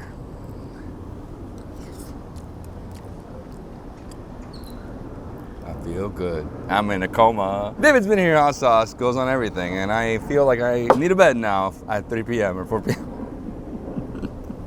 Day one here in Houston was a success. My gosh, you guys have no idea how much I ate. 3 barbecue spots, plus I had a Jamaican patty. I am extremely full, but I'm happy because that was some of the best barbecue of my life. Houston, Texas barbecue, mind-blowing. These 3 spots are so good, they're so special. You have to visit them when you come to Houston. I don't know, we might go somewhere else. Maybe we take a break, maybe go to sleep. I need a bed right now. You need a bed, right? Yes. Multiple beds. Traffic and skyline. Traffic and skyline. Stomach is killing me from all that meat. Yeah. The city of Houston, Texas, where everything is bigger. But you know what they say, it's a nice time to actually take a boat on the bayou? Nice time to take a boat on the bayou. I don't know, but... Well, like, that's one of the things people do, is they go on the bayou on a boat and they go up and down that. Cool. So this is entering downtown back to our Airbnb. I love their downtown. It's very clean. Look at this park. Beautiful park over here. Lots of kids playing. It's the central area. Yes, this is like their central park. Not really. Oh, the dog park right there. They're very dog-friendly city. It does look like that, yeah. Yeah. And in front of us, we have these skyscrapers. It looks like a mix of offices and parking lots. The most famous hotel in the city, it's called The Rice, right here. And we have all the flags of Texas. They have the Mama Juana Cafe, so that's from Santo Domingo. The Rice from 1913. Wow, lots of history. Look at this, beautiful. Oh, they have like a tram line too? I didn't know that. Light rail. Light rail. Hey, this downtown's awesome. Look, Lone Tacos, lots of taco spots, lots of Mexican spots.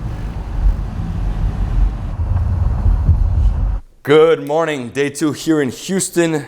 Today we have an amazing list of places. We got chicken and waffles, then we're gonna do some Jamaican food. We got Vietnamese, crawfish, and noodles. I can't wait. Cajun-Vietnamese is gonna be a great day. Nate, you ready? Are you ready? Let's go. Inception, bro. And this is my Nissan Rogue. This is how we're traveling out of Houston. We're going to have some chicken and waffles at the Signature Club. That's part of the Breakfast Club. Let's go. I think this is gonna be the worst day in terms of weather of the whole trip because it's raining like crazy right now. We are passing through downtown and it's just like non-stop rain, but this is like a real urban sprawl where everything is just spread out. We went through like 3 blocks where we didn't see anybody. Now we are seeing some people over here. I have no idea what's happening here. There's a lot of construction and we are 1 minute from the Breakfast Club. Chicken and waffles and catfish and grits. That's what we're having today. I'm excited for the Breakfast Club. It's one of the breakfasts that we have to do when we come to Houston. Everybody was recommending it online. Start over here. I love what it says right here, building Wakanda. So 1 grit at a time, catfish and grits. I love shrimp and grits, so catfish for sure is gonna be good. Oh, you've not had catfish and grits? Catfish and grits, first time. Had that? Oh my gosh. Oh, yeah, you've had it? Of course, bro, yeah. No way. You ever been to Let's go. Rosie's? Rosie's. Yeah, it's a great Yeah, you breakfast don't. spot in Miami. They serve it. Never heard of it. Oh, Hey, is this the line over here? top brunch spot. Let's see how this goes. Let's see where she went. Morning. Oh, that's the line, bro, right there. How long you been waiting in line for? Maybe about 15 minutes, no more than that, probably 10, 15 minutes. So not bad. No. Yeah. You been here a lot? This is our first time, their first time. We're here from Tampa. Oh, wow. Yes. I'm from Miami. Yeah. That's what's up. My first time in Houston. So, yeah, and I heard this place is amazing, so I have to come. Yeah. Yeah. So that's what's up. We all from Florida. Yes. Yeah, Floridian. We're used to this weather. This weather is easy. You know, it's funny because my kids, I'm like, we're Florida people. We walk in this weather, you know, like it's fine. You live and you eat and you sleep in the rain. Amazing. Thank you. No, thank you. Enjoy. Catfish and grits.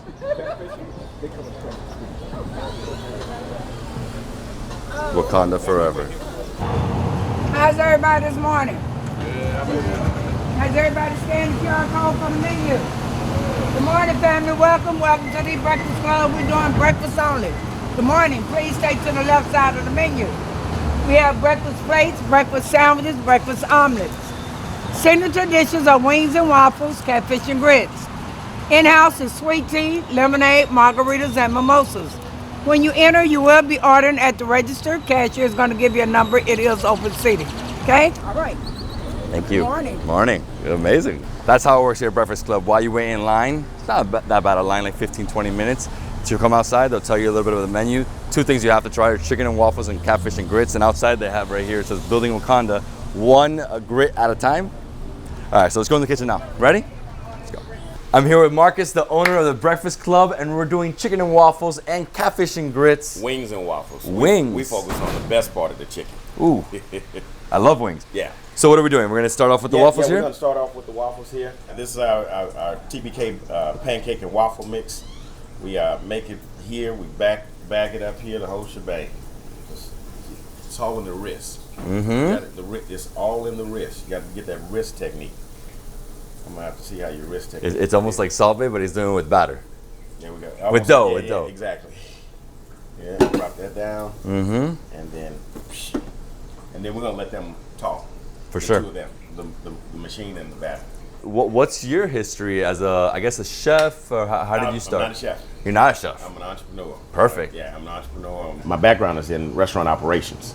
And so my passion is food. And so I combine what I love doing with, business. So you have 2 different spots. We got Reggae Hut, which we went to yesterday for Jamaican patties, but they also have Breakfast Club. The Breakfast Club. The Breakfast Club with a K. Exactly. With a K. So this is Southern breakfast. It's good breakfast. It's good breakfast. That's what I call it, just good breakfast. I don't know if it's for a particular region. I just know it's the region, the best region is the belly. The belly. I mean, it smells amazing in here. We've got our catfish for our catfish and grits. We've got our wings for our wings and waffle.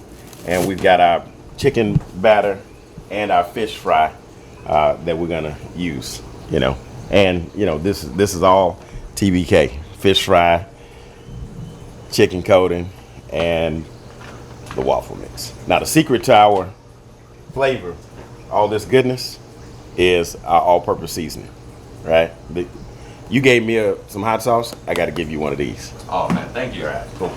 All right, so we ready to rock and roll. Are you getting in here? So am I putting my hands in here? All right. How are you doing this? Man, so the fish, this is the fish batter and this is the chicken batter actually. Okay. Shift it over. So we're shifting it. Yeah, I'm gonna pull this No worries. out. I can cook pancakes for my kids. It's the easy one. How many kids you have? I got 2 girls. Oh wow. 8 and 6. How old? 8 and 6. Yeah. So we ready to roll? Ready. I need to check on this. Oh yeah, check. See it. Yeah, 'cause it may be ready, it may not be ready. That golden brown. Golden brown. Belgian waffle. Belgian waffle. I need a plate. I've been to Belgium. I had a lot of waffles in Belgium. You plate it or? Oh, I'll plate it. Yeah, here, right here. Where's my? Okay, got it. Got it. There. This is mine right here. And then for us, this is how we. Yes. So the first part was the wrist, right? And this one is the tap. Tap. Yeah. You got the wrist, and you got the tap. It's all in the wrist. Woo! This is a great morning. Plenty of bloopers, huh? No, for sure. All right, we love the bloopers. There we go. They make it always. There we go. Bye. And Powdered then sugar. We can just sit that up top. Okay, perfect. We'll just sit it over here. So next up we got the wings. Those are gonna be so good. Se ve delicioso eso. Oh, sí. Wow. Increíble.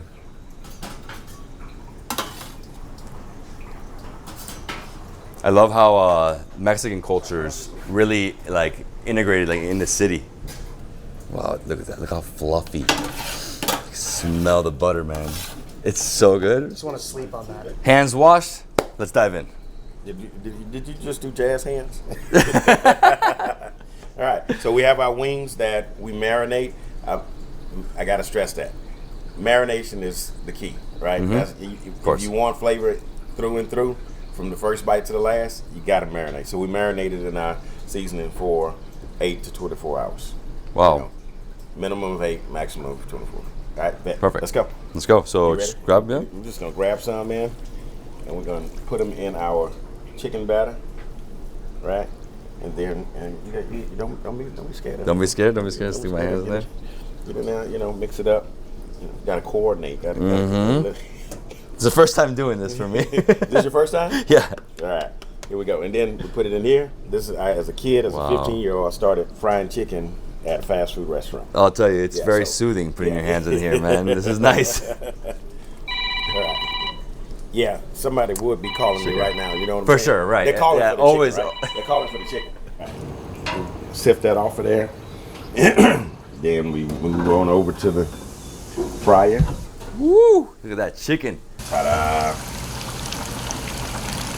Nothing like fried chicken in the South, man. Nothing like it. Can't beat it.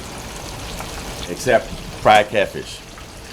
Except fried catfish. Well, I'll tell you, my favorite dish of all time Yeah. is fish and chips. And this is like fish, but without the chips. We got the grits. It's without the chips. It's little chips. Little chips. Itty bitty chips, micro chips. I love grits. We call them grits. Yeah. Do you like cheese on your grits too? I eat them without cheese. I eat them with cheese. And then you lay it round. And then you press it down. You got to get a good press on it, right? Let it coat. Then pop, pop, pop. Hey, be quiet. We're not ready for you yet. So this is my first time trying catfish and grits. Hey, that's what we're here for. Can't wait for this. This guy's telling me he had a bunch. For the virgins. For the virgins. We're here for the virgins. I love you, bro. So Nate's had catfish and grits. I haven't had it before. Good. It's good, but this is the best one. Oh, yeah, yeah. Well, I haven't had it yet, but I'm going to guess it is. Here we go. Ladle. Remember, it's all in the wrist, that wrist technique. Wow. Get a little bit more. Wow. Bam. Houston. We have liftoff. Houston, we have liftoff. That, you know, it was the first time I ever heard about Houston was like when I was very young. Yeah. Houston, we have liftoff. We have a problem, actually. Oh, yeah, we have a problem. Houston, we have a problem. It's Apollo 13 with Tom Hanks. I'm just gonna check and see. Woo! Woo-hoo! Woo-hoo! Muy bonita. Talk to me, baby. Dude, it smells great. Nothing like fried chicken. There's nothing like it. Ready? Put this here.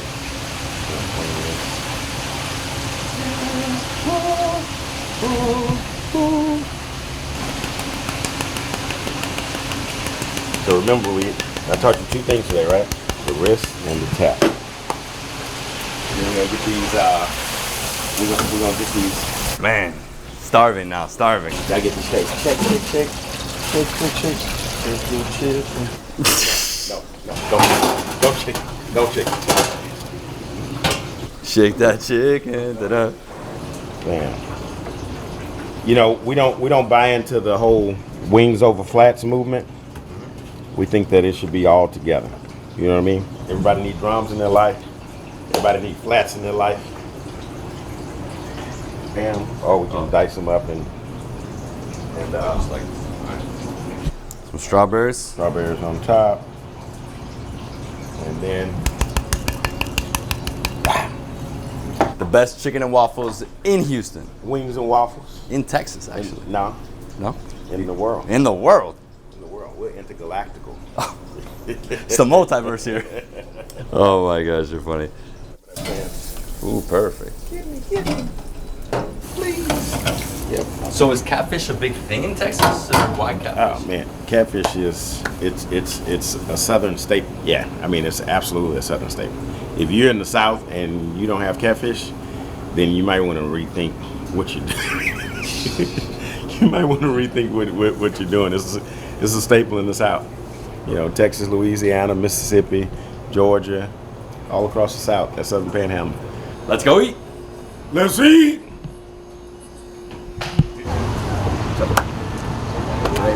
By the way, the Breakfast Club has been here for 20 plus years. They've been 23 years in total. They also have a spillover restaurant right next door. And yeah, this is what happens. It fills up. It's packed. Morning. By the way, I love that you added this building Wakanda. Oh man, we had to. It's amazing. It's amazing. Wakanda forever, bro. Let's go. So I don't need to order. skipped all those people. I know. I was gonna say like. Go out and tell them. No, I'm with you, bro. I'm with the owner.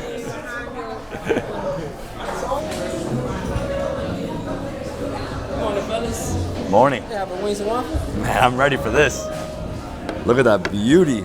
Wings and waffles. Syrup, condiments, anything you need is right here on the brown shelf, okay? Okay. And I got more food coming for y'all. You got more food, for sure. More of that syrup. Let's go. Good morning again, fellas. We had the catfish grits, potatoes, and toast. Right here. This is my model for the day. Thank you. You have to get you a better looking model. That's messed up, dude. All right, here we go. So the catfish and grits. We got the wings and waffles. I'm excited. We also have 2 juices here and non-stop coffee. So this is how we start. Just pour it on top. Hey, this is how we do it, baby. Let's do it. I like to drown it in some syrup. Cut a piece. Oh my gosh. So fluffy, this piece. Beautiful. And then we have to go in here, break off a drumstick. No, you can't cut it. You can't cut it. You can't cut it. You can't. You gotta pick that chicken up. You're in the South. No flavor. But I like to mix it. Go ahead and mix it up. Like that. Let's cut off some meat. Want to jump in? No. No. What's happening? I don't know. That is the bite. How you like it? Dude, I'm in love. It has everything. It's sweet, it's crunchy, it's juicy. Yeah, it's like, it's savory and sweet at the same time. At the same time.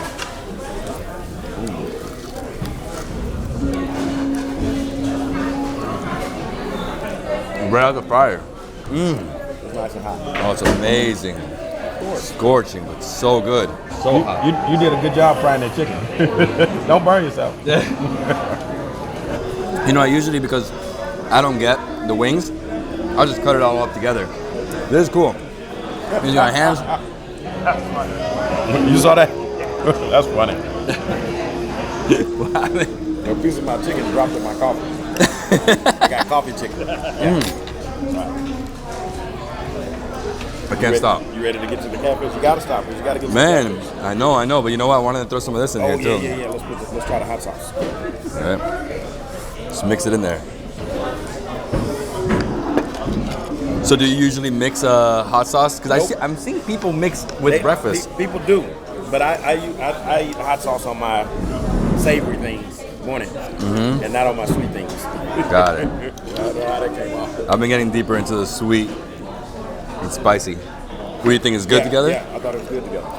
You were speechless, so. I thought that I want to try that. Like that? That drum over there. Oh, take it.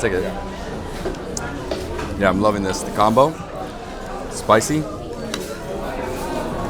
I definitely prefer waffles over pancakes any day. That's because you haven't had our cherry cake. Okay, next time. Yeah, next time. Sure, I'm telling you. So what other dishes do you recommend that are on the menu? All of them? All of them. Okay, so basically come here multiple times when you're in Houston and try every dish. Don't stop till you get enough. No, we're gonna jump on this catfish now. And that grit. I love the grits, guys. So, you know, in Miami, I go to a place for breakfast and I have eggs Benedict with grits. And then I'll throw in the salmon like into the grits and mix it. How do we do this one? Just mix or no mix? You can buy the catfish. Cut it up. Get your little fish, get your little grits. Like that. Yeah. Oh, that's southern right there. Catfish. Damn. It's been a minute. Those grits with the butter. They're fluffy and buttery. You know, grits is something that, unless you're in the southern parts of the United States, you don't see anywhere else in the world. I've heard. For me, it's always a southern thing. I went to Mississippi once, Jacksonville as well. That's like still southern in Florida. Hey, how do you eat your eggs? Poached. Poached? Yeah, I like poached. What's Sonny say? Okay. Those are over medium. Okay. And this is the best way. Bust that in there. Do a little sop in action. Man. So I'm gonna. You know what's gonna make it better? Some sauce in there. Catfish with hands. Pop that yolk. Look at that, just pop out. I'm allowed to eat with my hands if he's eating. Oh, without a doubt. It's good stuff. Maybe have some. Yeah, let's dip a little bit of that on there. Let's see what happens. Right there. We're going ham today.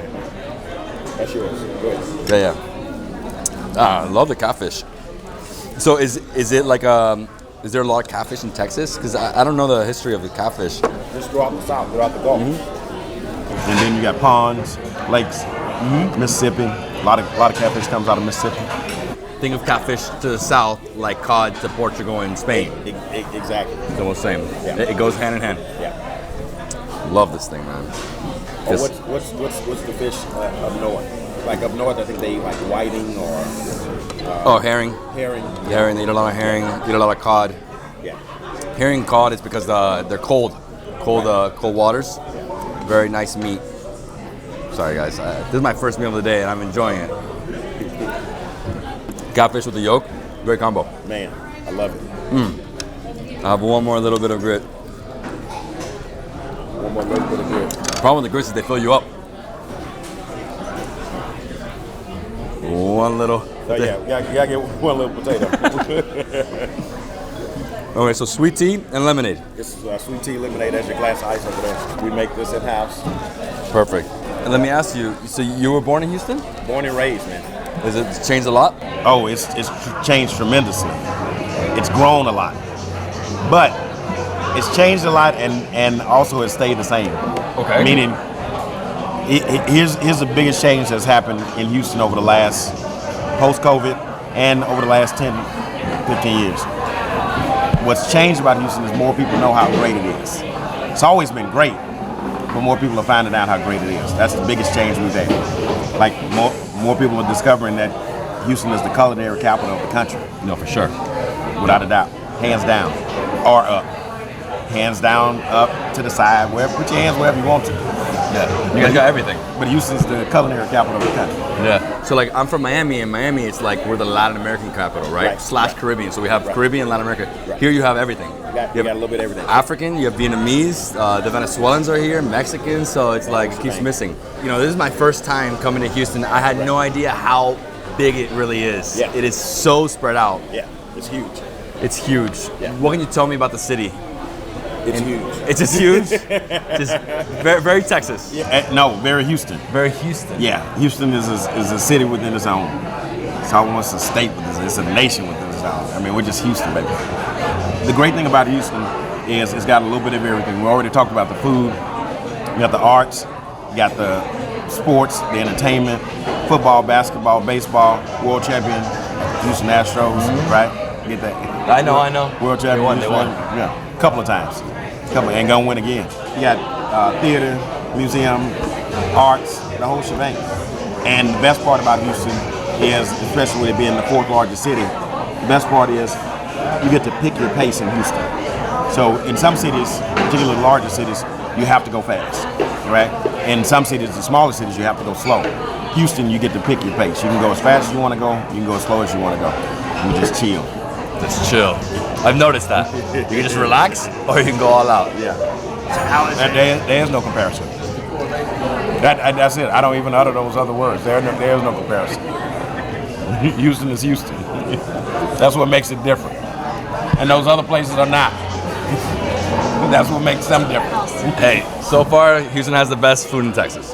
No. Houston is the culinary capital of the country. And this is sweet tea? That's the sweet tea. Oh, that is refreshing. Yeah. You got to put it on ice because it'll put you on your back. Oh, will it? It's strong. I love your humor, man. Well, it's an amazing place. 23 years of business. Hey, continued success. I appreciate it. Love it, man. Love it. Man. Next time I come back to Houston, first place I'm coming to is here. Gotta be at the breakfast club. Yeah. Gotta be. All right. Davidsbeenhere. Got a little surprise for you. A little surprise? You gave me the hot sauce, and we ate the food, but now I'm gonna give you our secret seasoning. Oh, man. Thank you. Yeah. That's all that we use that on our fish, our chicken, our potatoes, the whole shebang. This is what gives it all the flavor. That's what gives it all the flavor. Wow, appreciate it. Thank you. I'm gonna make some catfish and grits at home one day. Thank you. No, thank you. Thank you for everything. Appreciate you. Much. Good to have you out. Oh, we'll see you next time, okay? Best of luck. Tomorrow. Hey, I'm David, by the way. Kennedy. Pleasure. Nice to meet you. Tomorrow, you think? Yeah, tomorrow. So come back here tomorrow. Yeah. Maybe. Hey, thanks again. You're welcome. Thank you. Bye. See you. Bye. Let's go. Thanks, guys. The Breakfast Club is the place to have breakfast. True Southern breakfast here. Wow, the line continues. It doesn't stop. Look at that. Line. Now you know. My man. I'll see you soon. Thank you for everything. Thank you. Y'all be safe. You too.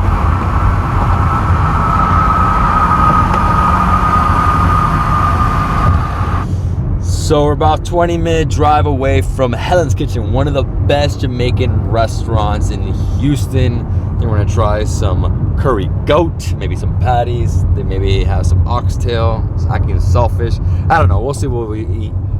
Houston is just sprawling, massive. It doesn't end. Huge loops to go around the city. This is a close drive, only 20 minutes. Most drives here, like with traffic, are about 40 plus. So really, coordinate your trip correctly, logistically. And look, we just got off the highway, and where are we here? What is this area? Look. Post Oak Road. I don't know. Post Oak Road. South. And it's weird, weather today. It was raining, and then now it's sunny. Miami weather. Taqueria Ramos. There's a lot of small taco places like this. We'll see if we stop at one. The thing is that we wanted to stop at the best ones, and those are really far. So I don't know, for a taco. It's worth it. 40 minutes? Depends on the taco. Yeah. I mean, it depends on the taco. Guachateria. Yeah. Is that Spanglish? Dude, this is definitely a Latin community because everything I'm seeing. Oh, and then right here. Helen's Kitchen. Yes, look right here. Jamaica. Oh, Jamaica. Welcome to Jamrock. And what flag is that? The Jamaican flag, but what's that one? Thought it was Bahamas for a second. That one. Oh, that one is Eddie. Let's go. Helen's Kitchen. Woo! Flag of Jamaica. Let's go. Hello. Hello, Helen. Helen's back there. Yes. How you guys doing? Good. How are you? I'm David. Pleasure. Nice to meet you. Sorry, we came in hot, but this is how we do it now. Let's go. Look, Bob Marley, the goat, right here. Pass the Dutchie, na. Let's go. This is great. I feel like I'm in Jamaica. How you doing? Hi, how are you? Very good. Helen, right? Yes. Yes. Helen from Jamaica. Yes, born and raised. Born and raised. Where are you from? Westmoreland. Westmoreland? Yes. I haven't been yet. Next Never time. been? No. You should. Yeah? Negril is in Westmoreland. Negril. Yes. So we have something scheduled for Negril later this year, but we'll talk about that later. And so what are we doing today here in your restaurant? Today I'm cooking a lot of stuff today. I'm doing oxtail, I'm doing jerk chicken, jerk wings, curry goat, brown stew chicken. I'm cooking my everyday thing every day. So what do you think I should try today? you can try my oxtail, that's for sure. You can try my curry goat, that's for sure. You can try my jerk wings. Is it curry goat or goat curry? Curry goat, we say curry goat. Sorry to my Guyanese friends. We say curry goat. I don't know about curry.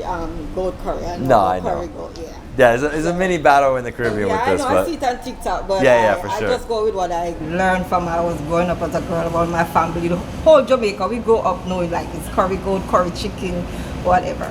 Perfect. Yes. Do you have any spicy lamb crabs? No, we don't do crab, but we do jerk shrimp, curry shrimp. Oh, jerk shrimp, curry shrimp. And garlic shrimp. Oh, okay. Oh, wow. Yes. So can we join you in the back? Sure. Let's do it. All right, here we go. So I'm cooking my oxtail right now. It's almost finished. So this is my oxtail for the day. So it's almost Oh, wow. This basic is there. Yeah, it's tender. I'm gonna make me some curry mashed potato, and I'll just find some plantain. You said curry mashed potato? Yes. Curry mashed potato, that's a first for me. First, my customers, they love it. Yeah. They love it? So I'm making some brown stew chicken over here, and this is my jerk sauce for my jerk chicken and my jerk wings. Anything jerk, this is my sauce. And I have another pot of another pile of oxtail over here. Because oxtail goes so fast, so I have to always have backup. Yeah. Of cooking oxtail. So that's what sells the most, oxtail? Yeah, oxtail sell a lot. I can't keep up with oxtail. so I do a lot of stuff. So, and this is my other end of my business. This is the front end. So that's Twyla. She's been with me over a year. She's a very good worker. Awesome. Yes. And that's Danny, my dishwasher. He's helped me so much. This is my brown stew. Brown stew chicken. And then over here is the jerk. The sauce, the already cooked curry chicken and curry goat is over here. So what's that? So this is curry goat and this is curry chicken that I already cooked already. I might have to try that curry goat. Yeah, you should try the curry goat. You should. So I'm gonna go ahead and make my mashed potato sauce.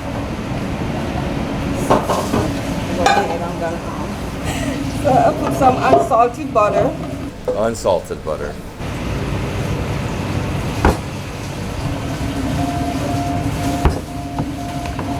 Put on unsalted butter. Go ahead and melt. Then I'm gonna add some garlic. Wow. All-purpose seasoning. Not too much because I don't want it to be salty. And then I'm gonna add my curry powder.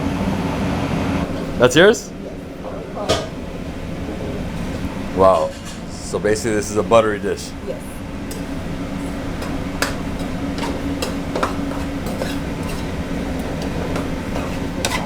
It's amazing. So curry potatoes. Yes, curry potato. I just come up with the idea and fortunately my customers they really like it.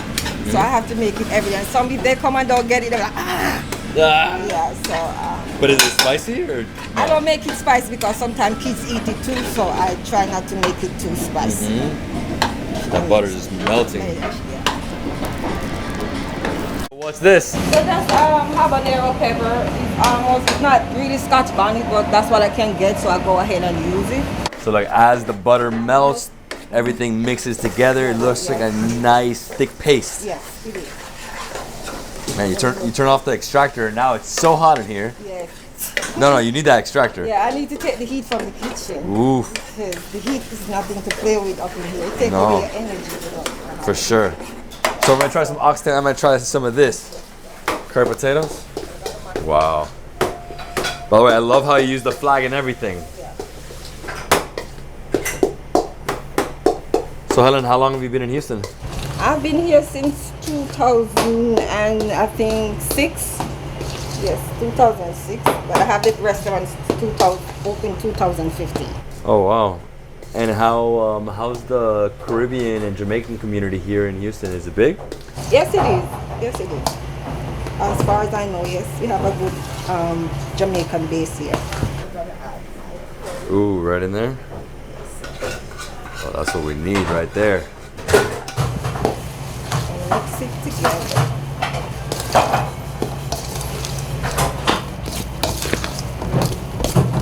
Yeah, so what's it like being a Jamaican? It's great. I embrace my culture and I embrace American culture, but I mostly do my culture. I love being here. I don't live nowhere else. I love, if not Jamaica, I like Houston a lot, and they support me a lot. So. And why this area? Well, like, I don't even know where we are, to be honest with you. We're in South Post Oak and Fuquay. So this area, it was available when my ex-husband at that time was, my husband at that time, we were looking somewhere because I was selling out of my home. So I was getting so big, I used to have a lot of catering job and stuff. So and I used to sell out of my vehicle. My husband happened to come up on this place and I've been here since. Have no regret. Great. Yeah, I don't know where we are. I put all the spots that I was going to on the map, and you are like, so we're almost to an area where we got like the Pakistanis, Chinatown. That's like a little more north of here, I guess. I don't know. Look at the map. It's huge. So this is Jamaican butter bean we put in our oxtail. We make oxtail without butter bean. Woo! Actually, I haven't seen that. You can't make oxtail without butter beans? Yeah. Whoa. So now it's ready. It's ready? Yes. So all I need to do is thicken the gravy put a little black pepper in there to bring up the flavor. Little black pepper Yes. in that gravy. Yeah. Man, that gravy looks amazing. Nice and rich. Yes, sir. Brown. Almost looks purple. Beautiful. So now I'm gonna put some cornstarch to thicken. Cornstarch. That oxtail. Nothing like it, huh? In Italian, it's called osso buco. So this is my oxtail. Not too watery, not too thick. And my customers, they like to have a lot of gravy, so I have to cook with a lot of gravy. I'm gonna taste it right now. Straight from the pot. Oh, let's do it. Over the pot? No, not over the pot, guys. I know everybody gets offended. People get offended when I speak over this. It's like, come on, guys. Look at I get this. very upset with you. Wow. You talk over the pot. Is that a good piece? Yes. One nice piece. Beautiful. Look at that gravy. Amazing. Ooh. Yeah, some butter beans. I'm gonna wait a second. This is way too hot. Oh, it is. You want to try the caramel today? Yeah, maybe I try a butter bean or something first, because this is like on fire. So right here we have the curry potatoes. So I'm gonna try that first. It's not too hot.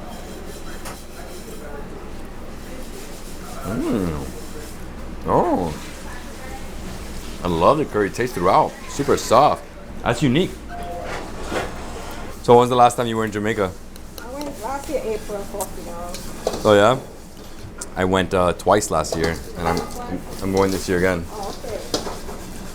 Definitely mix in the potatoes with that gravy, and now I'm gonna jump in and pull out some of this oxtail. How do you eat this? Trying the oxtail right here in the kitchen. No better way. Straight from the pot. Oh my gosh, that is sweet, dude. It's tender. It melts in your mouth. Mix some of the potatoes in there as well.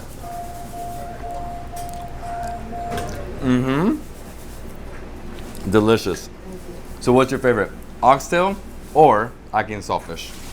Oh, ackee and saltfish is my national dish. So I'm gonna say I love my ackee and saltfish. Because it's my national dish. I grew up on that, eating lunch, breakfast, dinner.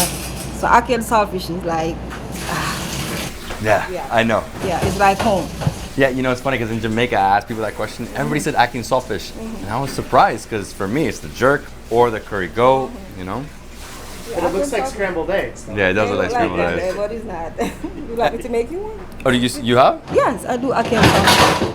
We have to. National dish. Houstonian ackee and saltfish. Houstonian. Jamaican. Well, I'm going to finish some of this oxtail, guys.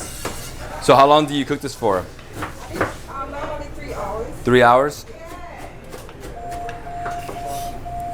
It's a good pairing together. The potatoes. So how do you do that ackee and saltfish? What do you...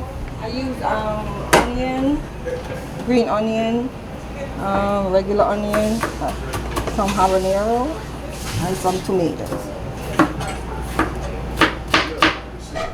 The traditional way is to grab it like this, and then you just go in and just take a bite.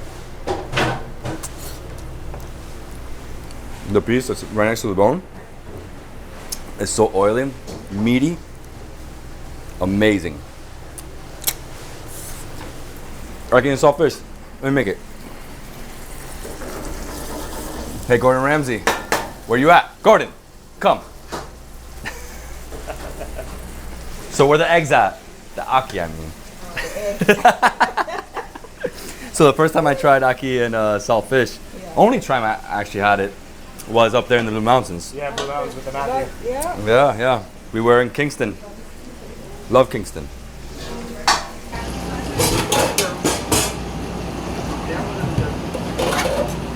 Oh my gosh, don't tell me you have patties as well. Oh my god. Chicken, beef, and veg. Wow. They got patties if you want. Are they as good as Juicy's? Oh, Juicy's, forget. What about Mother's? Mother's, Juicy's. I went to many places in Kingston. Yeah. The fish.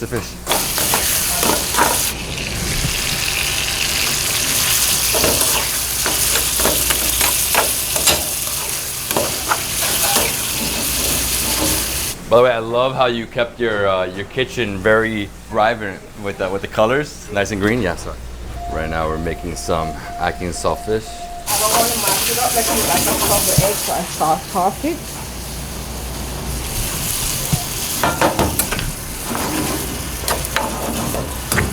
I mean, now that's like huevos rancheros for me. That's like huevos rancheros, right? It looks like a vegetable scrambled eggs. But no, that's a fruit, guys. Look it up, ackee and saltfish. So I'm making my curry shrimp order. This is the curried shrimp? Yes. Oh, that's great.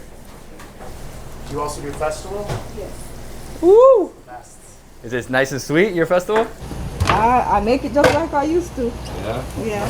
Look, that's the one thing that I like about festival compared to the other similar things like pilori, is that festival is more sweet. Pilori is less. You have to mix the pilori with like other stuff, like chutneys and stuff. Oh, wow. Woo! Want to try to some rice and peas? Yeah, rice and peas? Okay, rice and peas. Let's do it. I came here for one dish, now I came here for three. But you know what, when you see the food being made in front of you, especially made with love, that's when you know it's gonna be really, really good. And this is probably the best ackee and saltfish of my life. I've only tried it once before, so. Okay. Blue Mountains, remember? Nice, my boy Matthew. The food boss, Jamaican food boss. Dude, it does look like a beautiful scrambled eggs. Fresh rice and peas right here.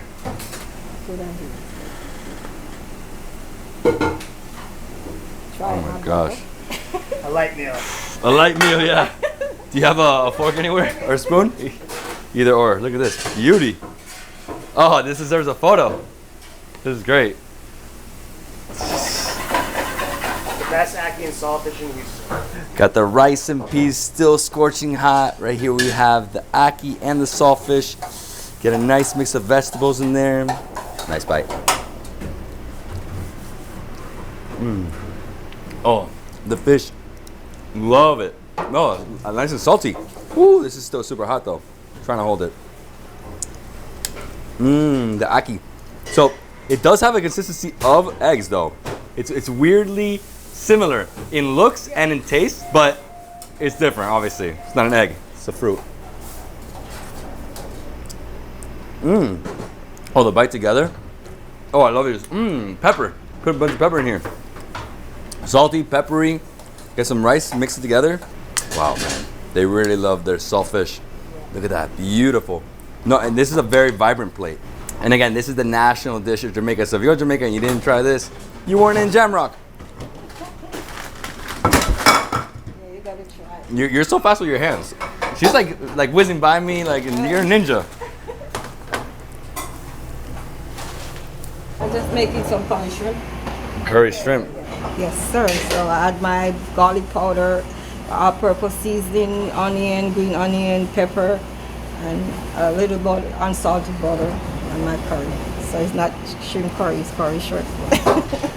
You eat too much. I feel like if I live in Houston, I'll be here at least like once a week. Try a new dish every week. How many dishes do you have on your menu? I have, Feels like 2 dozen. I have oxtail, curry chicken, jerk chicken, brown stew chicken, curry chicken, red snapper, filet red snapper whole. I do garlic shrimp, jerk shrimp, curry shrimp, and I do fried dumpling festival, rice and peas. I have a lot going on. And if customers ask for requests of other stuff, I go ahead and do it.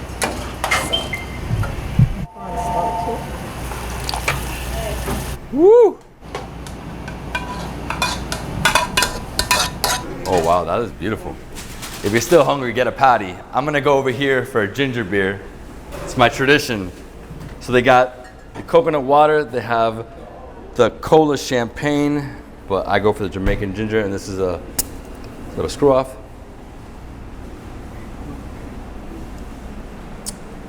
Oh, this is the spot. I love this. It's like truly Jamaica. So we have Helen's Kitchen, we have the bar over there, we have the flag. Over here we have the menu. So they got escovitch snapper, oxtail, jerk ribs, curried goat, jerk chicken. The menu here, lots of different things to try. I recommend trying what I tried, but also maybe is it Johnny cake? No, carrot cake. So what's the wall there? Just a wall of fame? It was a wall of fame. It was bigger because I extended, so it was a lot of pictures. Oh, so you opened this up? Yeah. Oh, so this is brand new this side. Okay, great. So before the restaurant was just over here. So she's so busy, she needs to expand. This is great. I love this new mural. So welcome to Helen's Kitchen, Jamrock style. Jamaica, Jamaica. Thank you so much, Helen. Yes, appreciate it. You're welcome. Guys, when you come to Houston, Jamaican food right here at Helen's, only like a 20-minute drive from downtown, a must visit. Yes, you must visit Helen's Kitchen. We have all authentic food, oxtail, jerk chicken, whatever you want, Helen can fix it. I've been here 9 years. Come see what I have. Come try me. I love you guys. Come in. Big up. Big up. Let's go. Yeah, these highways, guys, my gosh, you have no idea. It just doesn't stop. The next place is like 15 to 20-minute drive. We're going to Com Ga Vietnamese. So it's our first Vietnamese restaurant of the trip. Huge Vietnamese community here, and I'm pretty sure they came from fishing communities out in Louisiana.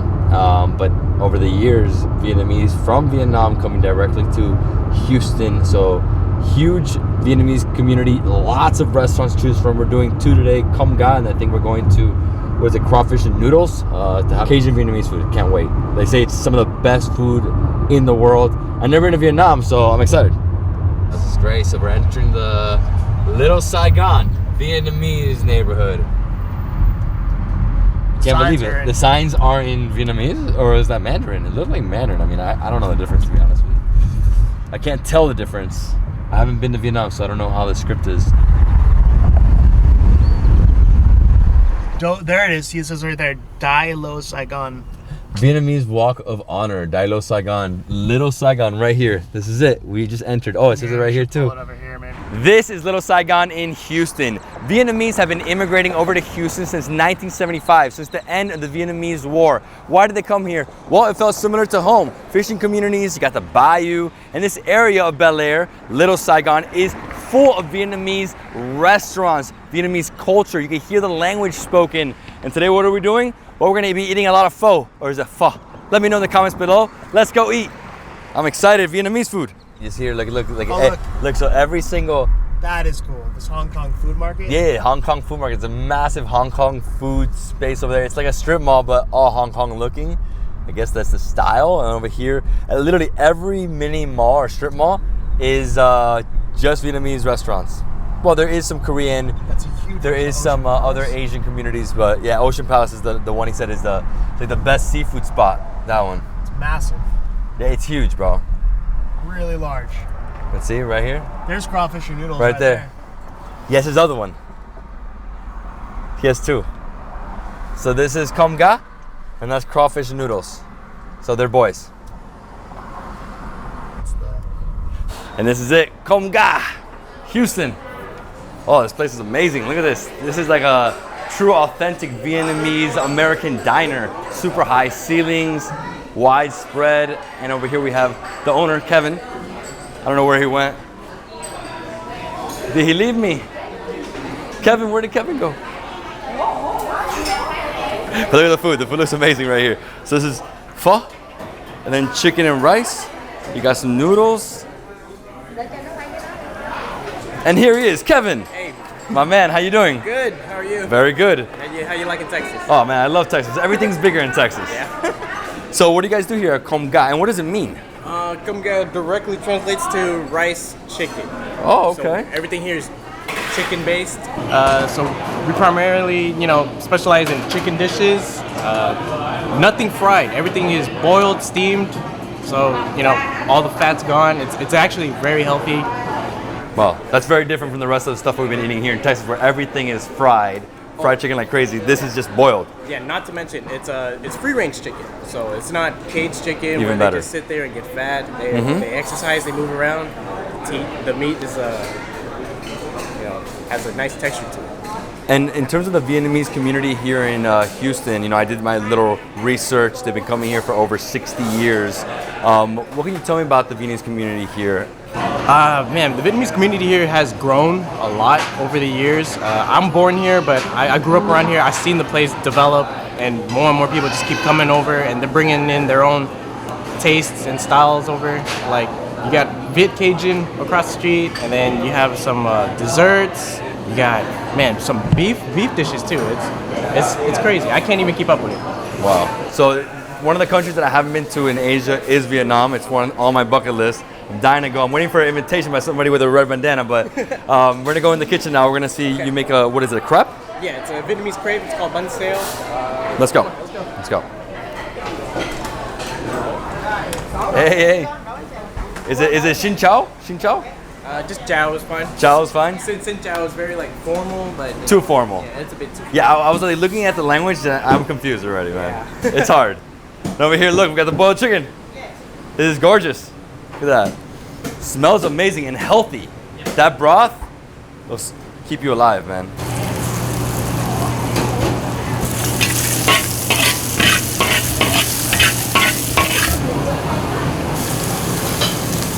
Wow, the big pan and that. It's a huge wok.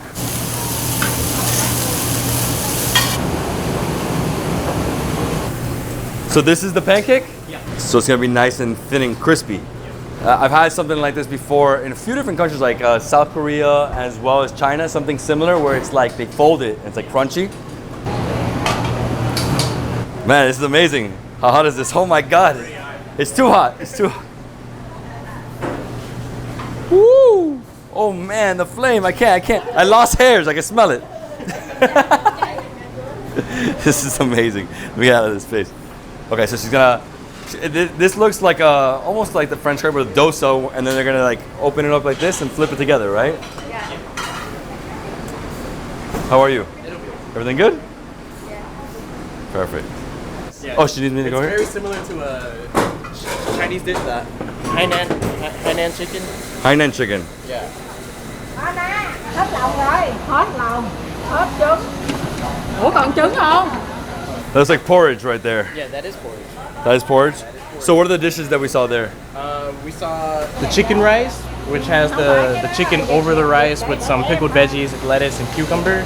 And then as a side, there's a plate with just rice only with a side of a salad, either cabbage or shredded banana leaf. Or you can do mixed. Oh! Chicken! Woo! Our meat is served cold over the rice. So your chicken's served cold. Why is that? Just over the rice. Over the rice. Yeah. The chicken's served cold after we pull the chickens out of the pot. We give it like an ice bath with like just to give it that signature yellow color. Okay. Yeah. So that's gonna happen. They're gonna pull this and put it in there. Yeah. Got it. Yeah. And then from there into the fridge, it stays cold. And then after that, you chop it up, serve it over rice. So it's similar to a dish I've had in Thailand. Yeah. Yeah, because chicken and rice is, but they add mango over there in Thailand. Oh yeah, they love mangoes. Oh, they love mangoes, bro. I love mangoes too. Which is your favorite fruit? Lychee? I'm not even sure. There's too much food out there. Oh wow, Nate, this is actually amazing. Chopping? What he's chopping right here is a half chicken. So you know they want to eat half a chicken. They chop it up with bone. Typically we fillet our meats out. Got it. So it's deboned. Nobody has to worry about a piece of bone stuck in their tooth or accidentally swallowing. So there's no bones. This one has bones. This one has bones. But if you see over there in his tray right in front of him, that's all filleted. No bones, nothing. So this is if you just order the half chicken or the full chicken. Yeah. Got it. And everything smells amazing. Oh, she's finishing up our crepe over here. So what is the actual name of the dish? The crepe? Yeah. Bun sao. Bun sao. Yeah. Bun sao. Bun sao. Woo. Salt chicken. Hey, they're gonna pull this out and put it here. It has another minute. Another minute?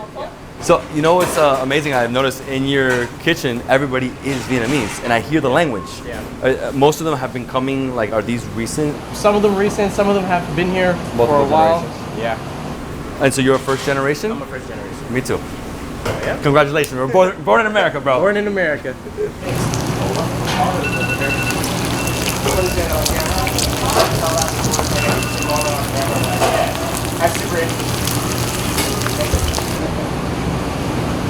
Second camera.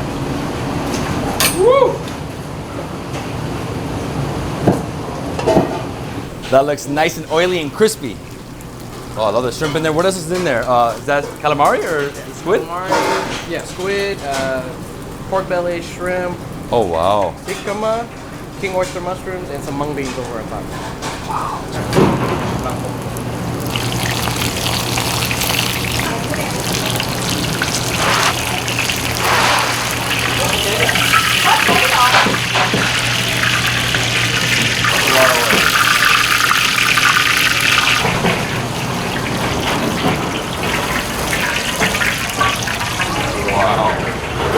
He said it was a small crepe. Did you say small? I don't think I said small. This is amazing. It's a different style of cooking, man. I haven't seen this before. Man, I think Vietnam's calling me.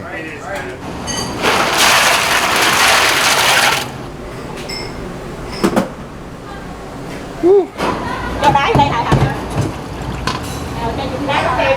Oh, that's duck. Man, I've never seen this. They steam the chicken, they steam the duck, and they freeze it. I mean, they don't freeze it, but they put it with ice, and then they put it over there in the fridge. It's to trap the flavors in, and get the meat nice and like. I don't even know what's the word. Bring the flavors together. Yes. Yeah, there we go. Yeah, because it rests. Because once it rests, then it all comes together. She's amazing. That's my mom. Oh yeah, that's his mom right there. Wow. All right, this is amazing. So Kevin's mom is a war baby. So explain to me. From what my grandma told me, which is my mom's mom, she was helping with like the U.S. forces, doing the laundry and all that stuff over there, and she met this guy, fell in love with him, and she got pregnant, but unfortunately my mom never got to meet her biological father because he died in the war. Wow. So growing up she looked different, was discriminated a lot, but she didn't let that get to her. She came over here in '92, started her life here, and it was a bit of a struggle, but picked it up. She went through many different restaurants actually. This isn't her first one. This stuck around and it's been helping really well. And so how long have you guys had a Kumga? Kumga, this is actually we just moved into this location maybe 2 years ago. Our old location is just like another minute walk, actually. Oh, wow. Yeah, it was smaller, 1,000 square feet, but we've been in business for about close to 13 years now. And how, like, in terms of customers, I see everybody here is Vietnamese. Is that, it's mostly, they're all locals, right? Yeah, they're all local. They think about our restaurant as like, just another neighbor down the block, and they stop here and they come and eat. And we actually just picked up a lot more clientele from different parts of Houston, different ethnicities as well too. I think Cambodians started showing up a lot more. Wow. Americans, there's like a business plaza over there that they come over here for lunch. That's amazing. It is. And unfortunately, I'm the only person and my brother speaking English, so I got to run out and take their orders because some of them just don't, wow. language barrier. So brush up on your Vietnamese. And so what are some of the challenges that you guys gone through, like, I guess, since COVID? Mm-hmm. Has you guys seen a big change? Was it very difficult? It was difficult for the first couple of days of the lockdown until, they made it restaurants can be open because we're considered essential. So, my mom, we opened up right away, just do takeout orders and, just try to help the community back and forth because, a lot of businesses, they're closed. A lot of people were scared to go out, and then shortly after that, I think we had that winter storm during the freeze. Yeah, I remember that. Yeah, busted pipes everywhere. Unfortunately, we weren't affected, and we opened up too, just for takeout orders, just to get everybody to have food to bring home to their families. Very diverse city. Yeah. People moving in, but I also see that people are moving out. People coming in, like Houston is very diverse. Like, so this school district in this area is called A-Leaf. We have over 62 different languages residing in this little district. It's a very diverse district from all over the world. Wow, incredible. And people are coming in, and I don't see any challenges that comes from it, other than more traffic. Yeah. But as for people leaving, I honestly don't know why they're leaving. Maybe it is getting a little bit overcrowded, but I mean, the more the merrier. For me, at least. I love this guy. Time for his food. Let's go. So what you want to do is grab a piece of lettuce, right? And you're gonna kind of like make a wrap with it. So you break off a piece of the bun tail. So just break off a piece? Yes. Okay, like that? Yeah, just like that. However big of a piece you want. And then there's some accommodating mints, like herbs. So you put that like that? Yeah, just grab a leaf or two, pop it in there. Oh, I love this. And then? And then just wrap it up. And this is the sauce for the banseo. That's the sauce for the banseo? Yes. So do I just like... Just dip. Dip? Yep. We're not double dipping because this is mine. How's that crunch? Good, I got everything there. Shrimp, the calamari, pork too. This is a nice dip. So it's a little sweet. Yeah, so this sauce is a little bit on the sweeter side, but not too sweet. Amazing. Yeah? I personally love eating like this, like lettuce wraps. Very unique. I never tried this before. First time. I could finish this by myself. Can you? I can. And this one? This one is the fish sauce. So I would say our key ingredient in a lot of our dishes is ginger. You know, ginger is a must. And so there's ginger in this sauce, and it goes along with the chicken. Got it. Sorry, I was gonna like dip into there, but. And so, is this a? Did you guys make this up, or this is something traditional in Vietnam? This is something traditional in Vietnam as well too. We do it slightly a little. I mean, everybody does it different. Again, so there's some places that do it like a little bit on the softer side, like soggier side, and then us, we make it thin, crispy, with a nice crunch to it, and yeah, customers here love it. Yeah. So like, guys, again, you just grab it like that, fold it, soak this up. Just bring the rice over here. Great. That's so sweet. Want to spice up that sauce? Fresh ground chili. What are you doing to me? You gave me a bottle of hot sauce. I should let you try some of this stuff. And you only need just a bit. A bit. Oh, I've seen customers 2 spoonfuls. 2 spoonfuls. Yes. Sounds like a challenge. It is a challenge. Ready?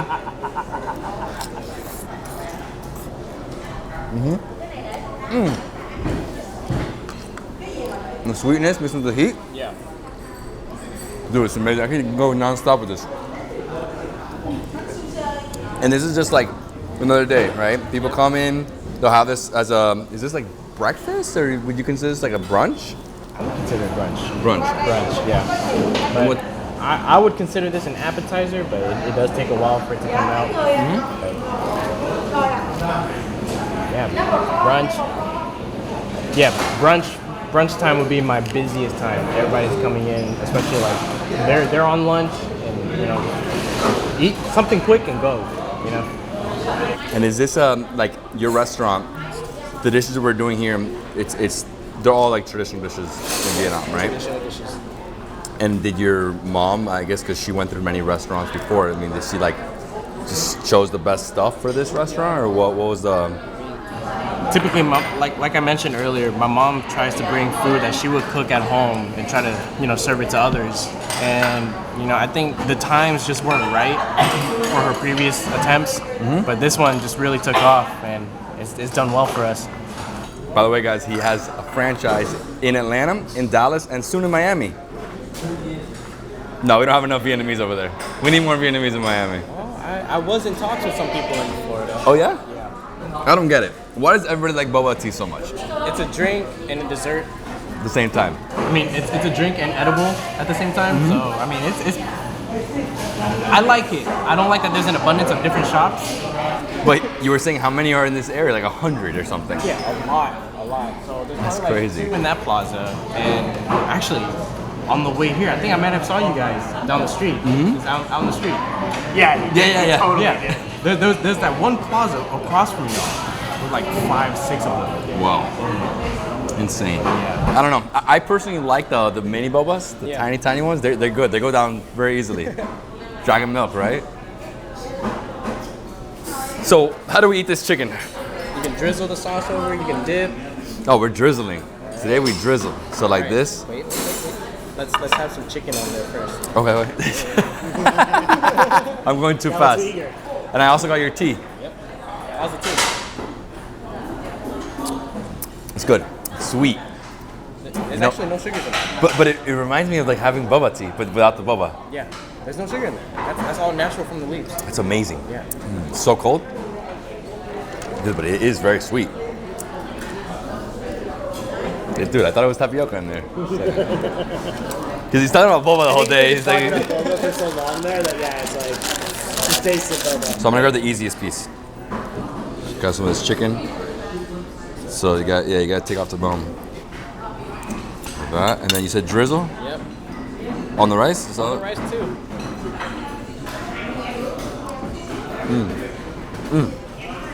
This is delicious. It's like a sweet chili oil. But no oil. Not oil, not oil. Ginger. Ginger. Lots of it. Lots of ginger. Yeah, the whole thing is ginger. Yeah. But what? It's not an oil. What is this? It's fish sauce. Oh, it's fish sauce. Fish sauce. So ketchup, guys. And here we go. Chicken over rice. It's beautiful. It's not just plain rice either. It's not just plain rice. So we just break this up, and then I'm gonna just pour this fish oil full of garlic. My gosh, like that. Is that too much? Might be. Put more rice in this food. Chicken's nice and cold. That's a unique flavor. Oh, I love this fish sauce. And what's the rice? What's the difference here? Because it's like you're saying it's unique, but what's? So the rice is actually cooked in the chicken broth, right? And the ginger as well in there too, with a little bit of coconut milk. Got it. So it has that aroma to it. It's like short-grain rice. Man, if this is how the food is in Vietnam, sign me up. Buy me a ticket. Also have a little bit. Greens everywhere. So in the culture, so greens in every dish almost. Every dish. Yeah. And what's your favorite dish, Vietnamese dish? Vietnamese. As simple and cliche as it sounds, a nice bowl of pho is always like my go-to. A nice bowl of pho? Yeah. And so I've been saying it wrong for years. It's pho, not pho. Yeah. You gotta bring it up. Pho. Yeah. Pho. Well, hey, dude, congrats. I'll say the chicken and rice is great, but I love the pancake. Yeah? Yeah. I mean, I don't know. Maybe I just love the sweetness and the chili on that, But this is beautiful. This, and then you just pour all this on top. That's a real bite. That's a real bite. That's everything. Man, you make it look good. No, bro. I haven't ate yet either. It's so good. And I love this. Unique. Like, I was really excited to come to Houston for the Vietnamese food. Yeah, when we were like planning the trip, I was like, all right, Vietnamese food, which is the best pho? And we still don't have that planned. Oh, okay. Yeah, we'll definitely talk about it. It might be hot. Oh, okay. No, it's been sitting for a while. If not, you're gonna burn your tongue. Oh, this is soothing. This after a long night, wake me up. So this is a sipper on the side as you eat. That was Kamga, my man. Amazing, the food. Thank you. Thank you so much. After this, we're gonna go have some Vietnamese coffee, you said? Yep. Yeah? Over at Chez Beignets. Chez Beignets? Let's go. It's a bakery. Vietnamese style.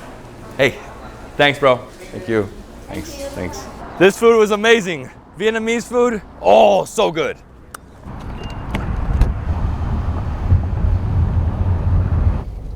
Chez Beignets. Café, beignet, Chez Beignets. So that's the French influence. Chez Beignets, come inside.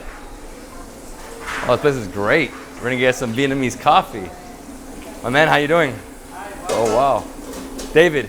Yeah, fun. Pleasure, nice to meet you. Yeah, nice to meet you. So what do you guys have here? Some good coffee, Vietnamese. Yeah, we sell beignet from French and all kind of coffee. And all kind of coffee. Yeah. And what's a traditional Vietnamese coffee? What is that? That's Like iced coffee or? yeah, iced coffee, condensed milk, and coffee. Okay. I guess I'll take one of those. Okay. Would you like something? Two of those. Here we go. And you want some beignet? Hey man, the beignet right now. Let me see, how big is that? Not bad. Very traditional Vietnamese food from the north side of Vietnam. What is that? We call bánh cuốn. Wing Kwong. Bánh cuốn, yeah. So it's like a shrimp roll. And barbecue, shrimp and pork. Wow, okay. Làm đại cái nào. The beignets look good, man, but really the shrimp roll is better, in my opinion. The real Vietnamese food. Wow, is she doing that right here?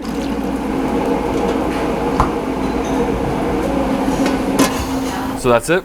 So it's condensed milk and coffee.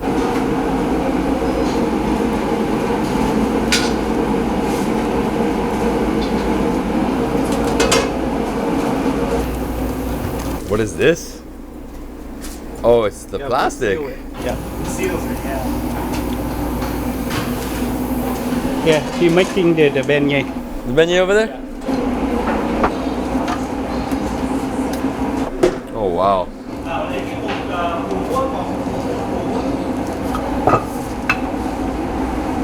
Rolling out the beignet right here.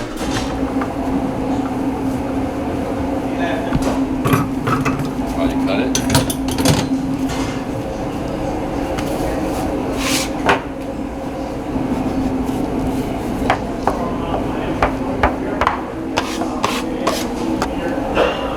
This is how they make beignets here.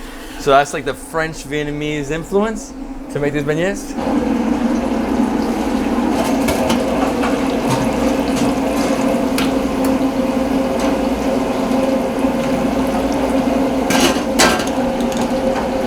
Wow. Great. You gonna continue or you good? I'm making a large finger. A large finger.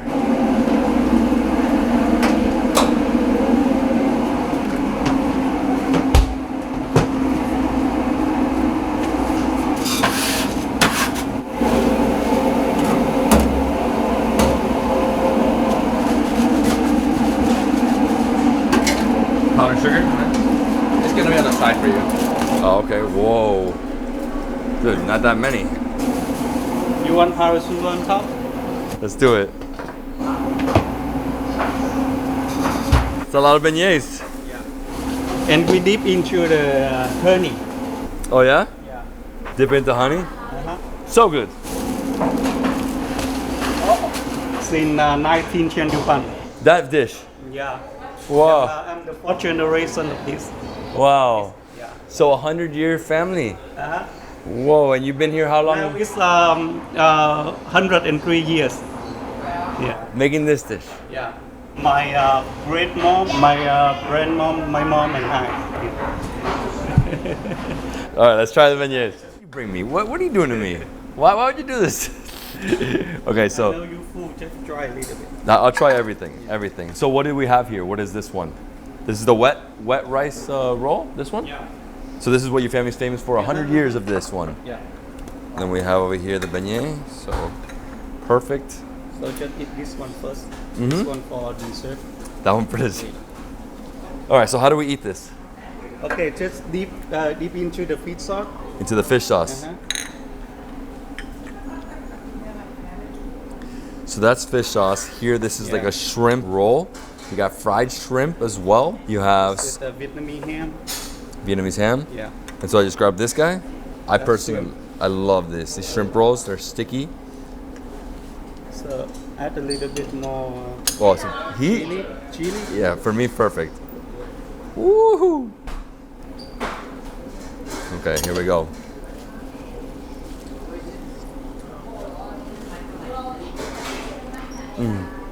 This is softest, easiest roll ever. Hey, sweet and spicy. I love the way they add that layer of spice, the heat. This is what your family's for? Yeah.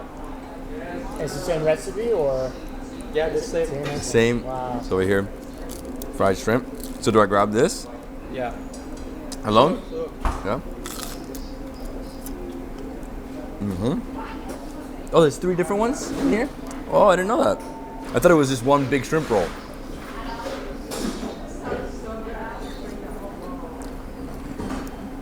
Oh, the barbecue. Wow, sweet as well. And so what's this one? Pork. This pork? Yeah. Oh, I love the wrap. Sticky. Dude, it's hitting the spot. It's so good. It's like soft. It's like comforting. That's what it is. Comforting, but this is the ultimate sweet chili. Oh yeah. Next to beignets. No, first I need coffee. I need to wake up.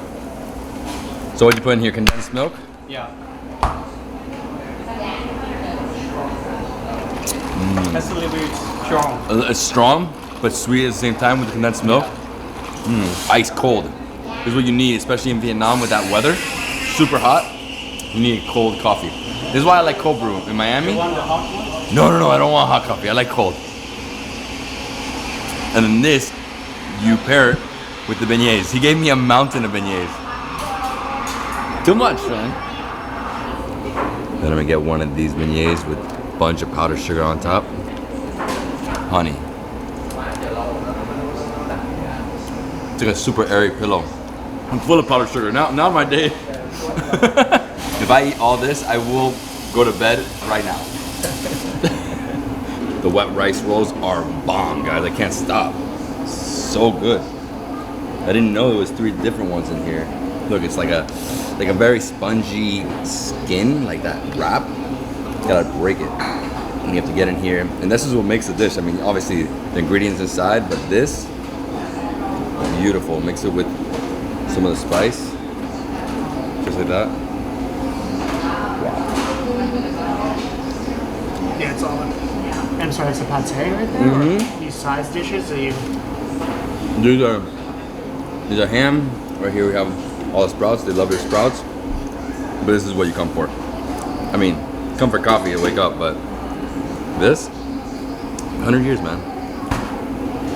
This coffee's really good too. This is phenomenal. These 2 dishes I ate today. That's fish sauce. Fish sauce? Yeah, fancy fish sauce. So the premium. Yeah. So this is called a wet rice roll, but what it is it's batter made from rice, and they steam it, almost like a crepe, but it's steamed. Then she pulls it out, and then she adds one of these 3 different flavors. You got shrimp, you have barbecue, and then you have pork. She makes 3 of them. That is what we had, the big plate. Whoa, it's ready.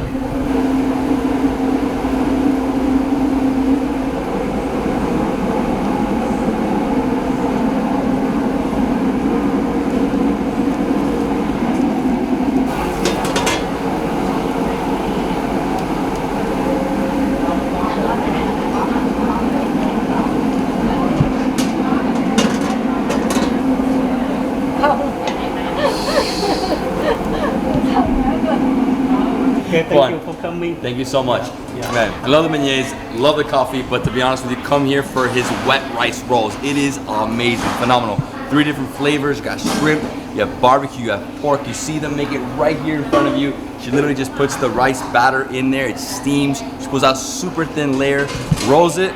Amazing spot. So this was a beignet spot. When he took over, he converted it, kept the beignets, and expanded it. Hey, thank you. Thank you so much. No, I love it. Yeah. This coffee is good, man, but whew, I feel electric now. Enjoy your trip. Thank you. Thank you. I'm going to crawfish and noodles now. Where is it going, though? Wow, what a day it's been. This Little Saigon is, it's giving me some calories, but you know what? The food here is too good. And the great thing about Vietnamese food is that it's not so heavy. It's very light. Chicken went down smooth. Man, I really, really love those rice rolls. Man, Houston traffic ain't no joke. 40-minute traffic jam right here. How do we get through this? Somebody in Little Saigon, tell me the fastest way out of here. Crossing through downtown here on the way to crawfish and noodles. Unfortunately, we couldn't go to the one that was next to where we just were, Got. It's right across the street. But today, for some reason, something's happening there, so we have to go to the other location, which is north. And yeah, it's a beautiful day here in Houston. Look at this. Traffic jam, but we're still only 16 minutes away, so we're almost there. And this is Airline Drive. Yes, this is it. Cajun Vietnamese food at Crawfish and Noodles. We're gonna have some crawfish right here from the bayou. Elemental is one of my favorite movies of all time. Go watch it. Here we go, Crawfish and Noodles. My man, how you doing? Everything good? Love the accent, by the way. Oh, thanks, man. Thanks. I think it was that bad. Like on camera, it's not that thick, and then you hear it in person, it's like, oh, you hear My it. accent's thick? Yeah, a little bit, yeah. Oh, You're snap. surprised. Well, what are we doing today, Corey? We're about to make some seafood. Well, you're Yeah? cooking for me, right? I'm cooking for you? Yeah. So we got crawfish, and they're in season right now, and it says get them spicy. How Yeah. spicy we going? How spicy can you eat? Ooh, I can eat the spiciest. All right, you want to take a look? Yeah, let's go. All right, let's go. This is great. No, this is what I've been most excited for this trip. Cajun-Vietnamese. So at least we have Dungeness crabs. We're gonna actually choose our own Dungeness crab today. Oh, still alive. Yeah, good to go. Oh my God. Pick them up every day. Look at Fresh, this. they're all hand-picked. How do you grab it? Just in the back? Grab it in the back right here. Yes, Got it. like Just watch that. out for the claw. Look at this guy. And we put them on ice so that way they kind of chill out a little bit. Yeah, so they're more like a little numb, I guess. Like. Yeah, exactly. When they're cold, they kind of go back to hibernation. But sometimes they get a little feisty. I'll be honest with you, when they bite you, just let them bite you. It hurts. It's very painful. So, and at the moment you try to pull it away, they'll bite even harder. So just let them bite you, hold on to it, and just don't move it. Dude, I'm a little sad, I won't lie. But they're delicious. Okay, so which one do you want to take care of? Okay, let's go with this one. Let's go with this one. Okay, the one that's sleeping. Okay, let's go. Yeah, let's go with the All one right, sleeping. this is the one. Let's go. So what we have here is our crawfish. We're essentially in the purging process. We're just simply taking the crawfish and we're soaking them in cold water to let all the sand, all the dirty stuff go to the bottom. And we're pretty much just cleaning the crawfish to make sure the water is translucent. And if you really look, you can kind of see how clear and clean the water is at the beginning. Oh my gosh, stand up. Yep, all live. It's a sea of crawfish. So if you guys have never seen a crawfish, this is something in the southern United States, Texas, Louisiana. It looks like a lobster. It's almost between a shrimp and a lobster. Kind of, yeah. Kind of, right? Yeah, it's a mud bug. It's a mud bug. It's called a mud bug, yeah. Mud bug, okay. Yeah, First time I heard that. fields. Oh, I didn't know that. Yeah, so crawfish is how you pretty much do crawfish is once the rice season is over, you flood the rice fields with water and then you pretty much start planting crawfish in it. That's long story short. That's And is there crawfish in Vietnam? Not really. Not really, okay. It's more of like a Cajun bayou thing more than anything. Got it. Well, you said rice field, so I was just thinking. Like, Yeah, okay. I know what you mean. Yeah, as of right now, no, but I wouldn't be surprised if it catches on and they start trying to do it in Vietnam. I know Vietnam's all about the snakes too in the north, man. Snakes? I had an opportunity to try it one time. I'll be honest with you, I couldn't do it, man. No, I know. Couldn't do it. It's almost like looking at that crab. I'm like, oh. Yeah. And the price of crawfish, I hear, has been big fluctuations recently. Is that? Yes, that I can't even lie to you guys. The price of crawfish went up 2 times, 2 to 3 times really. Wow. Our cost alone. So much. Yeah. So and I'll kind of show you. So we had 3-4 sacks. This is just our dead count alone. 3-4. Wow. So really in here is a total. We had about 110 pounds total.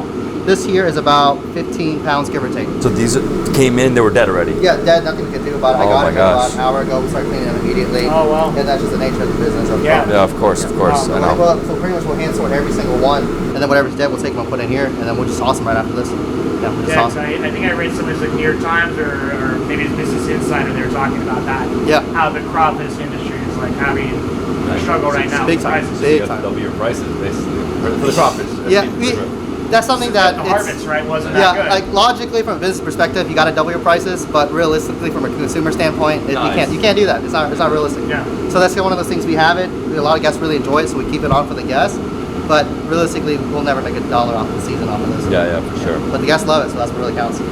Okay, I love this. I think this is one of the most tasty things. And it's very easy. You just open it up, pull them out. Yeah, and you're gonna cook it today for us. And we're going super spicy. How spicy can we go? Vietnam culture? I don't know. I've never been to Vietnam. Oh, gosh, I can't even eat that spicy. We'll compromise. We'll make it like medium, and then we'll have a sauce extra spicy on the side, so that way my palate isn't completely blown out today. Let's do it. All right, let's go. Let's go. We already have a little indentation to hold a lot of the spices in it. Okay. The spice is already over here. We're gonna put a little bit of egg wash. You wanna shake that real quick? Mix it up. So mix it. Yeah, you can mix it. Go for it. And all we're gonna do is seasoning. Keep mixing. Mm-hmm. What's in that seasoning? Looks like salt. A lot Pepper? of secret stuff I can't tell you. Yeah.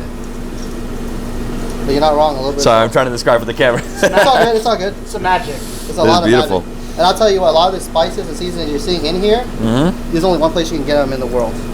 Right Can you here. guess where it is? Vietnam. Yep, there it is. So, yep. So Trick question. We're gonna mix it. I thought you were gonna say somewhere like next door. Like Italian? Yeah. So this batter here is already separated and Okay. it's finally very fine already. Okay, go for it. Yeah, go. That makes it okay. Perfect. Like that. Just press it Good. in. And once it's thoroughly mixed, just take it, put it over here for now. And all we're making sure is it's properly coated. Like right here, for example, it's not fully coated right here. Mm-hmm. Got it. Just take it. Go back in. Coat it. It is very important. It has to be very fine and strained already, so that way it adheres properly.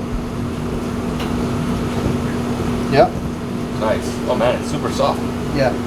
So we go through this process a couple times to make sure it's good to go. So I'm gonna like flatten them out so they completely get covered. You know, the one thing I haven't done, I haven't gone to like cooking school. I haven't studied how to be a chef. Oh, you know. Me neither. So how did you get into cooking? Family business, and I just love cooking. So I just cook for my little brother and sister a lot, and just thankfully I was in a position to have a kitchen to work with, and then it kind of just transpired that way. I used to be front of house a lot, and then about I'd say a decade ago, that's when I started really cooking in a kitchen. Awesome. All right, let's go here. So then you leave it here, okay? And then the next step, if you want to take it, you want to throw it in here or no? Yeah.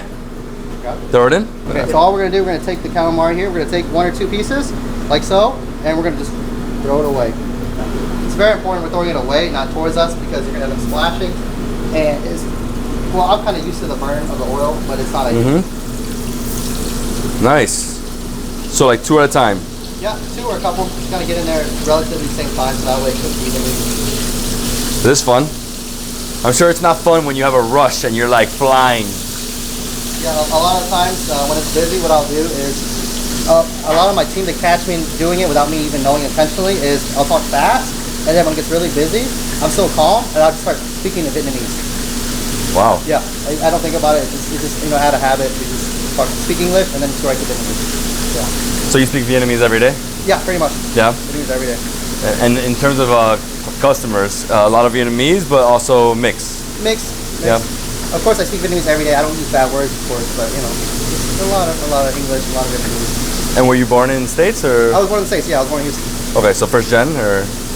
Yes. Yes. Right. So tell me a little bit about Houston. What makes it special? Honestly, a lot. The people, the culture, the diversity. Literally any type of cuisine you want, you have it here.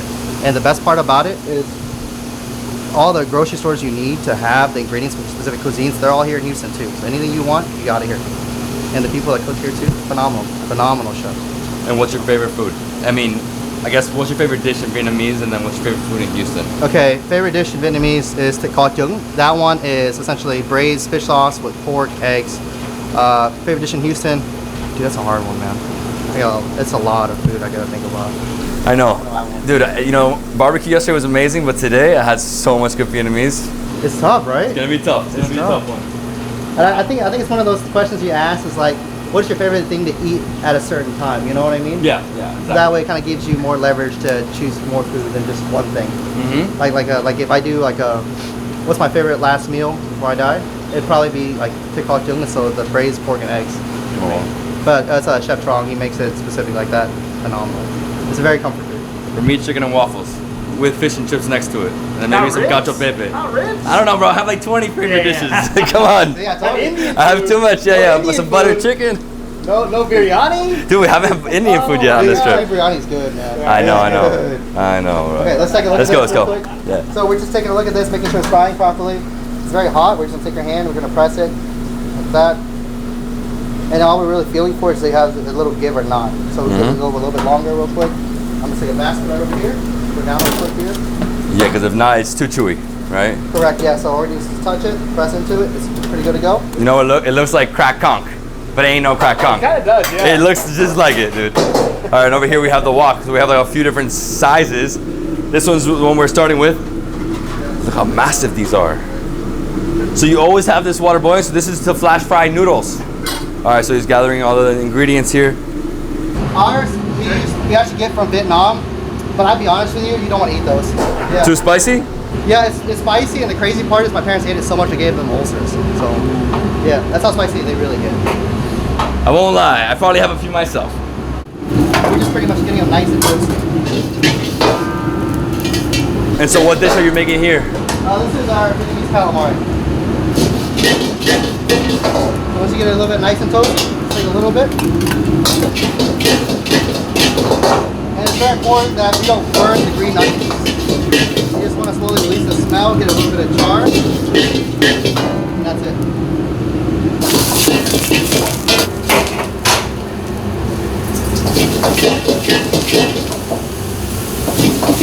Wow, yeah. It's like a calamari fajita. I mean, right? Yeah, yes, if you want it. Oh, that's beautiful, bro. Oh man, it's gonna be amazing. Guys, put it up a little bit on the sides. All right, let's go taste it now.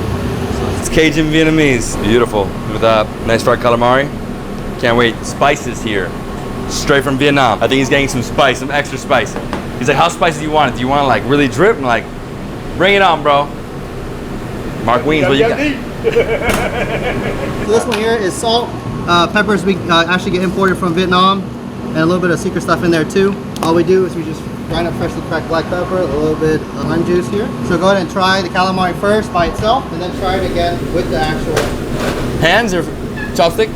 I usually ask, I'm cool with it. Hands. All right, ooh, still super hot. So we're gonna dip it in here, let me put it in the So light. try it first without it, and then try it again with it. Okay, okay.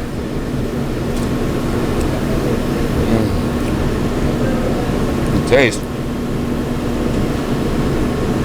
So much flavor in here. That is like one of the best calamaris I've ever. Man, hey, the spices in that calamari, what a twist. And of course this has nothing to do with the fact that you made it, right? No, yeah, right? Oh yeah. Go the lime juice. Props, man. Nice. I think I just need to dive in here. Is it good like what else would you eat this with? Any other sauce or that's it? Perfect. That's it, man. Yep. It's delicious.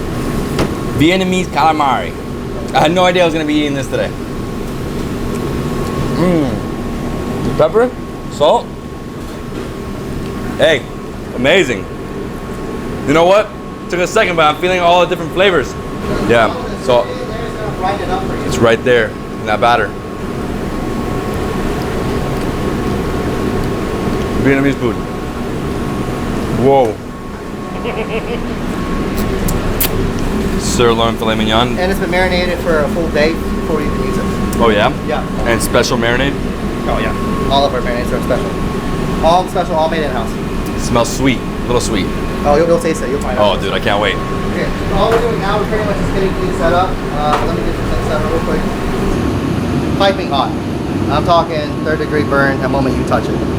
So we're just gonna literally sit here, we're gonna have a little campfire. You guys would look at the fire, that's what it looks like on the bottom right here.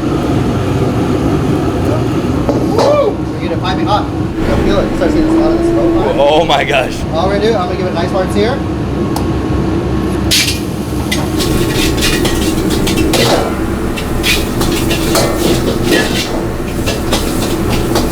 So you're just searing it? I'm about to hit it right now. Oh, you're about to cook it right now? All right, let's go. Woo! Oh my gosh. Dude, I felt the fire in my face. Oh, there's a little campfire, right? Dude. This is amazing. Because you already fried those garlic, right? You fried it. Something's actually catching on the bottom of this. Is that what happened? Yeah. Usually, here, I'll show you. So usually when it comes to a wok, you don't have to film this, I'm just showing you guys. Yeah. This one here, you notice how like, you can shake it like this, pull it, it's not supposed to be like that. Oh, okay. Right, so a lot of times you see me shaking, it's like, I'm actually using a lot harder force than I have to. I'll take care of that later when we leave. No worries. Wow. Look at that. This is not for a first date. It can be. Definitely can be. With the garlic that big? She eats garlic too, right? It's not going to be great kisses after I'm about to make a comment right there. If she eats garlic too, it's fine. What? Let's try this. Let's try it. It is so juicy, sweet. Oh my gosh, that sear is perfect. I appreciate it. Thank you. You bite this, you just pretty much melt in your mouth. It melts, man. So I grab a piece of garlic? Yep, go for it. Look at that.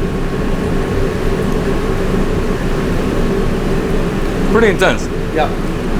It's pungent. That's a unique compliment together. Yeah. Should we just put it like that? Yep. Is there any history behind this dish? If there is history, I'll be honest, I don't know it.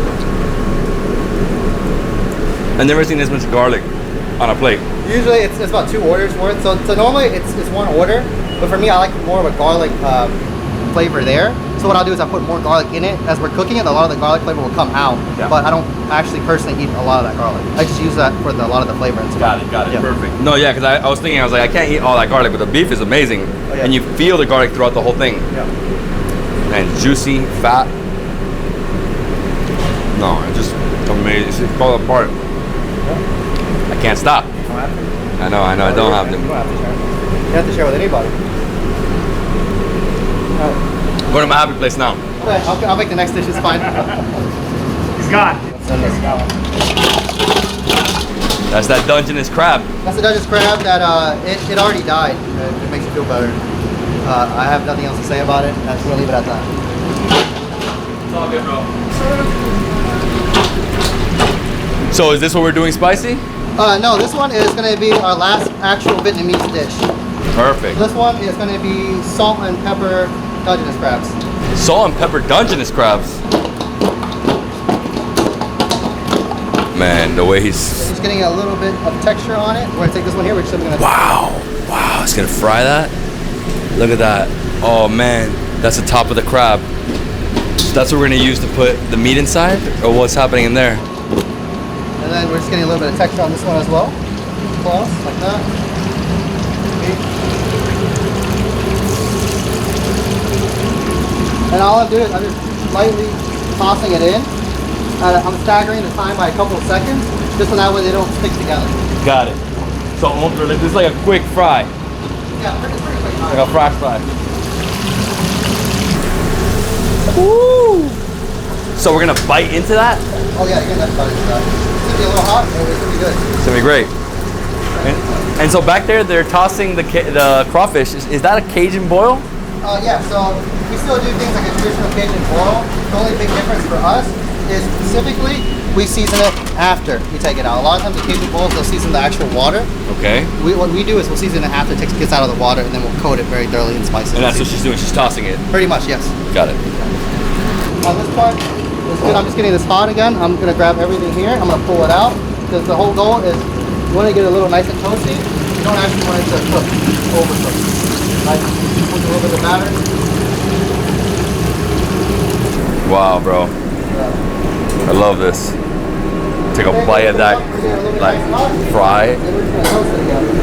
Oh, so we're gonna throw it in here now, into the wok. Yeah, the wok again.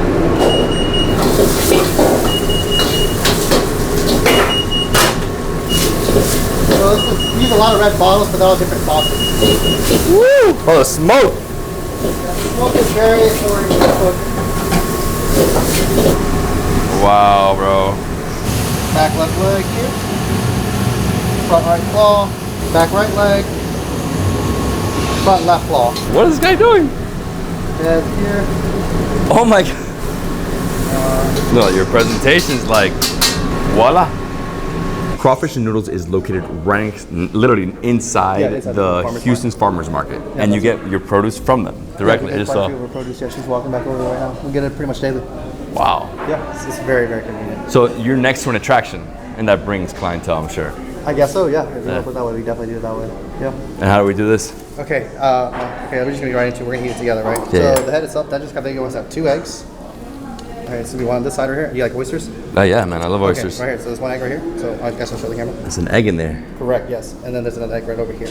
Oh, so you cook the egg inside? Okay. Yeah. That's why we're very delicate with actually taking it out. Got it. So the oil will actually stay inside and then pull it out. Wow, man. This is like something very new to me. Yeah. So there you go. See what I'm saying? So this is normal for the oil to kind of stay in there because it's actually in the actual pocket of the egg. Mm-hmm. Yeah. So just pull it out. Just put it out like this? Yeah. It's a whole egg. Dude, it actually looks like, wow. Whoa. It was like a massive mussel almost. Yeah. Oyster. Yeah, Huge. exactly. Yeah, so the thing is that So tasty. If people like oysters, they love this. If Yeah. they hate oysters, they absolutely cannot stand this. It's very juicy and oily. Just delicious, man. Yeah. Okay, so we're gonna take this one, move outside from the table here. Yeah, So we yeah. have tablecloths. That's for Nate. That's for Nate. Crab's best thing to do is what I'll take one, you take one leg. Mhm. These are the joints right here. All we're gonna do is we're just gonna rip it at the joint like that. Just at the joint. And then just be careful, just touch it real quick. Make sure you're not eating any of the actual body of it. Mm-hmm. I got you. There. Open it up. Like that. Rip it off like that. And you just pretty much bite into it. Like that. Okay. Just like that. Mm. Oh, it's so tasty. Peppery. Dungeness crab is by far my favorite. Wow. If it's salt and pepper style, it's Dungeness. If it's good Cajun, it's always going to be salt crab, 100%. Salty and peppery. Oh. You break it here. Yep. Pull these guys out. Grab. Yeah, cracker. It's been a while since I've done this. I've been to a place called Cajun Boil, Miami. That's the last time I did like a real Cajun boil, but that's a little different. Mm-hmm. There's so much meat in here. I'm going to be honest with you. Mm-hmm. When it comes to prepping and everything, I'm very meticulous. When it comes to eating, You're not? I'm lazy. I'm so lazy. I just want to eat. Yeah, me too. Like prepping, cooking, I'm cool with it, for gas and stuff. For me personally, I just want everything in a bowl, and I'll just mix it all together. Mix it all together? Yeah. I'm that lazy about it. Yeah, my parents used to get mad at me because I used to mix everything. And now it's like, hey, it's okay. Look at that. It's so much meat in this crab. Yep. And this is the same crab that we had earlier, too, that just conveniently died so we can cook it. Hey, you know what? We're going to eat it all. So you can still eat pieces of the body, right? I mean, it's not... Oh, yeah, definitely. Definitely. Because sometimes I do chew on it, it goes down, right? It does, but if you're eating kind of like the parts like this, the legs and the parts like this, you can be fried enough to do it. You can eat it, but it's much easier to eat this on a blue crab compared to the Dungeness crab. Yeah, blue crab. The Dungeness crab, we always encourage guests to eat it. Just there's a choking hazard. Yeah, for sure. And even just the batter outside, it's so tasty. It's fun. Feels like I'm back in Asia, man. Need to go over there. I've been wanting to go back for a while. I know. The flight. Well, you were just there, right? I was in Indonesia. Were you in Indonesia? Dude, Indonesia 6 months ago. The video's just released. It's amazing. People are watching those videos a lot. Indonesia? Yeah, Indonesia stuff. Yeah, man. Indonesian food is great too. It's different. It's a different thing. That's the one thing I didn't really account for. Because since I opened this restaurant and I love it, I have almost no time to travel. Yeah. The last time I really did any traveling was for Food and Wine Mexico. So they pretty much flew us out there. They wanted us to cook the Cajun throughout Houston at Food and Wine Mexico City. Wow. That was in November of last year. That was the last time I went to it. I know. Otherwise from that, I'm just cooking. Hey, man. I know. Sometimes I used to want to be on the road a lot. And now with kids, I don't want to be on the road. It's like, wow. I feel you on that. Yeah. That's one other thing for me is whenever I have kids, I want to make sure that I can be there for them. That's a big one for me. Well, I love your Dungeness crab. And you know what I love about this? It's not too much work. It's not too much work to get the meat. Yeah, blue crabs, it is a pain in the ass with blue crabs. There's so much meat. This batter though, just going here, eating the batter, it's so amazing. It's somewhere. Where'd it go? I don't know, it's somewhere. Maybe it's in one of my apron pockets. The hardest things for me about fish is the bones. So I love tuna, I love salmon. It's a lot easier. Yeah. Funny enough you say that. You want to know what seafood I always have difficulty working with the most that always stabs me? Can you take a guess? What? You can take a guess? One that you have the most difficult with? Yeah, like just in regards to prepping. Shrimp. Shrimp. And do you do a lot of shrimp here? We do a lot of shrimp here. So shrimp we can do salt, pepper, salt, like what we have here. We do Cajun, tamarind, black pepper, stuff like that. But just when we work, we get our shrimp as fresh as possible. We can get it. We get it from Fisherman in Galveston. So we physically go drive there, and we pick it up and we bring it back to sell to our guests. Wow, certainly. And the hardest part about it is prepping them. I kid you not, every single shrimp essentially has kind of like a safety feature to where where the eyes are. It's a little little spear essentially on top of where the eyes are. So you have to pretty much cut it. So if you look like this is like a shrimp. There's a little spear that's just like this, and it'll stab you immediately. Wow. Every single shrimp. And you know when you're like bulk handling shrimp. No, you can't go one by one. Yeah, and it's very difficult to do that with a glove on because a lot of the times what I'm feeling for when I'm checking shrimp for quality wise, I'm feeling for firmness. It's kind of hard to feel firmness when you're wearing a glove and you have something kind of like, you know, obscuring your stabbing feelings. you. Yeah. So it's just like, okay, I can't wear gloves, so I'm just going to keep getting stabbed every single time. I just keep getting stabbed. And I've been doing it for almost a decade now. They're just getting stabbed, and it still is there. It's just like, So how are your hands? Because you've been stabbed, he's been bit, clawed, everything. Pretty much everything. On my hands, you know, they're good. They work. They work. Hey man, thank God, Yeah, right? I mean, the good thing I will say though is you work with hot stuff all the time. Mm-hmm. You get used to it. So a lot of times when things are out of the fry, I'll just touch it and I can get a better feel of it. Letting it cool down, I just straight touch it like hot oil right into it, and then that's how it gives me a better. So you're desensitized to it. Now I'm pretty much getting more water. It's Okay. already boiling, so I'm gonna end up using this one right over here. Yeah, no problem. Let's get a little bit of this. Yeah. So we're gonna use this one here. We're gonna let this one boil some more. So I'm about to do 5 pounds of it. So you guys get 3, and then the team will get the rest of it. Great. Whatever they want, and then 2 will be for the guests. Awesome. All right. So we need 5 pounds total. All the live crawfish we're gonna take. If you look at the water, it's still very clear, it's still translucent. We're gonna get 5 pounds. This here should be 2 pounds. Wow. Pretty much, yeah. You almost nailed it. Okay, and then you wanna get the other 3 pounds for us? Let me get the other 3 pounds. So you're gonna Oh need my gosh. like a full one and then a half one. So you don't have to worry about the water. Yeah. Okay, so that's 3.5. You're like. So we go with 5 pounds. Yep. Nice. Wow. There you go. Right in here. Straight in. Yeah, straight in. Like that. So how long does it cook for? This one, because of the sizing, about 3 minutes, give or take. That's quick. That would take like a 3-minute intermission, I guess. Wow. It's gonna be spicy, this one. So I don't think we're going with the ultimate spicy. You said I won't be able to walk out of here. I'm gonna be dying. So we'll go with like 1 level under that. Yeah. Just 1 level. It's also because I'm eating it too. Oh, because you're eating it too. No. That's the live crawfish. Drop it here. Woo! That's butter. Are the crawfish okay? Dude, come on. It's a TikTok show. Come on, guys. Hurting my feelings here, dude. Is that a TikTok show? Yeah, it's a thing. They go, is the crab all right? Did he Yeah. make it? Yeah, it's like. What the hell? Yeah, like whenever an animal gets like. Oh, they is it always like, say that, is it like the you need some milk one? Yeah, it's something like that. It's something like that. Okay, It's got it. so- So seasoning wise, all we're doing is seasoning here. The amount of seasoning on the crawfish. And then, how spicy do we want it again? Edible, right? Edible, guys. Edible. All And edible. that's it. They're all edible. So we're just gonna do that much. What? That much. All right. Here we Light just shake it. Shake it. Shake it. Wow. Oh my god. There we go. Oh my gosh. Wow. That's a bowl? Let me go over this. Oh, it's gonna be spicy. That's what I'm talking about. What do you want to do? You want to do it with crawfish or do you want to taste it soft by itself? No, we're gonna try it by itself and see how hot this is. Go for it. Just stick it in.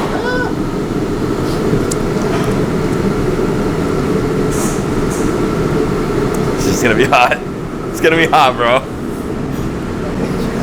It's not that bad. Crawfish. Spicy. So Look at that big one right there. It's calling your name right there. I know, this is the guy. Ooh, and it's still so hot. So the way you do this is you break it off? Yeah, so we're gonna take it in. We're essentially gonna press in, twist out. Yeah, pull it up. Yep, and then yep, you got it. Oh, so damn, that's a big one. Pull this out. Okay, then you take the head right here. You turn it to the side of your head. Then you're gonna essentially bite into here like this. Into the head? Yep, just like that. So just bite into here? Yeah, you bite it and then suck the sauce out. Oh my gosh. And then the tail. Pinch the top 2 layers right here. Press into it. So you break it? Yep, just like that. You want to switch real quick? No, I'm good. You got it? Okay. Yeah. It's more that I just didn't want it to pop in my eye. Don't worry. Especially at this level of heat. It'll happen, don't worry. Yeah. So twist in, right? Press Suck it out. up, dude. Top 2 layers like right here. Tail out just like that. Oh my gosh. Spicy. Not bad. think we could have done spicier, right? No, if it goes away easily, it's not that bad. But when it lingers forever, I know by the end of this, this whole meal. Oh yeah, it'll hit you. Definitely feel it. All right, same thing. Press in, twist. Look that out. Top 2 layers, press. Tail, pinch. Like that. This is the experience. There you go. It's good, right? Yeah. As long as it's just a messy thing to eat, that's about it. Oh yeah, it's great. I can put this like almost like lobster, like. Oh, I love lobster too. And just because the body comes out so easily.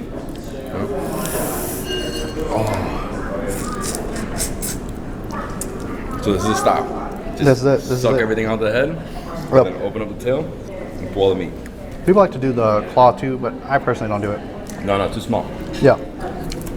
More like too much effort. Oh yeah, look at this. Garlic. That's where it's at.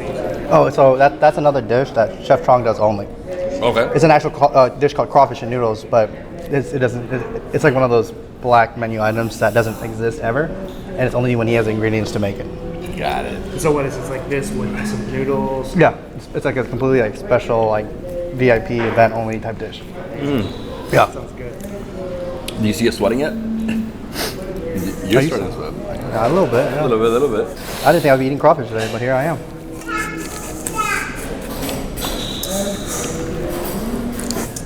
The heat. I guarantee you by the end of this, it's just going to keep building up and building up and building up. Yep. There's a reason why I didn't put corn in here or potatoes in here, because it'll just be 10 times worse.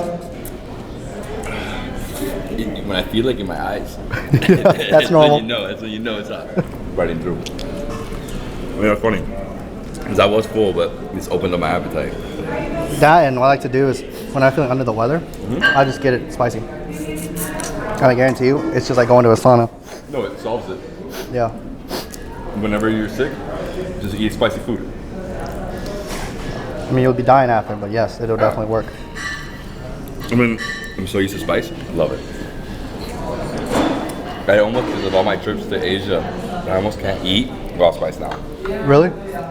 The crazy part of this is, I go travel to Asia a lot, pretty much every year, but I still can't do Thai spicy. I can't do spicy. Oh, yeah. This for me, it lingers, and I can feel it burn in my mouth as we're talking. Yeah. And it'll keep building up and building up and building up. It's also that fish chilies, that fish oil chilies. Yeah. Oh man. And the worst thing though is when people ferment bird's eye chili. No, bird's eye chilies. And they blitz it in like a blender. Oh my god. Dude, I'm telling you, Thai people go crazy on the heat. I can't do it. I know. Thai heat's different heat. Making nothing on Bhutan though, right? Yeah. Oh yeah, Bhutan, Rimadatsi. Bhutan, their national dish is chili cheese. I'm terrified. So yeah, you should be. I'm terrified. At 4 a.m, you are terrified. Oh god, I definitely don't want God it. awakens you and says, "Hey, what did you do today?" I don't want it. Whatever it is, I don't want it. Oh man, the flavor inside the head. It's nice. It hits. I would wait for the last thing to be the crawfish. This is actually the best experience I've had with crawfish.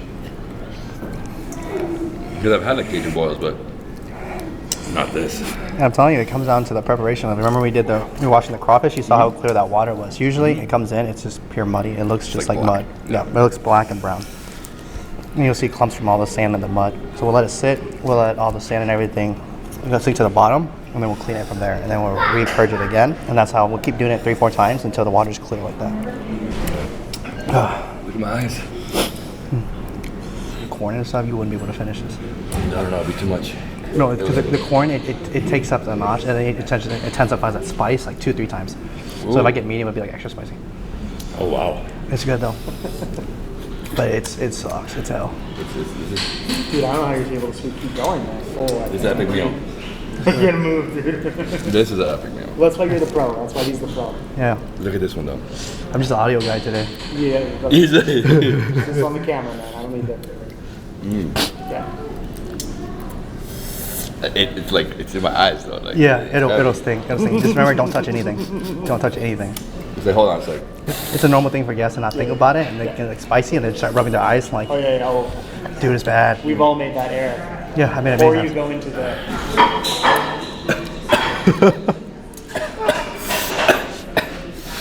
This is spicy.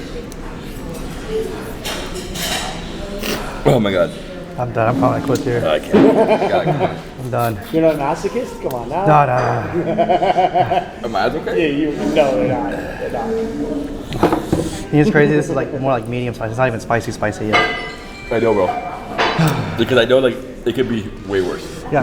The other one, you get the spicy, extra spicy, you'll feel it immediately. Like here, it's like you had a few, tastes good. You can taste the flavor and everything. When it gets like extra spicy and like spicy. Oh yeah, Carolina Reaper. Why do you want it? See, people are misogynist. They're playing the massive. I have guests. I have like guests. Yeah, who like get 3-4 extra spicy, and they want me specifically to make it. I'm like, I'll make it, but I'm not tasting it. I forgot my goggles. Dude, they're dying too. They're dying, and they love it. And they're like, I love it. I'm like, oh hell no. They like it. It's spicy.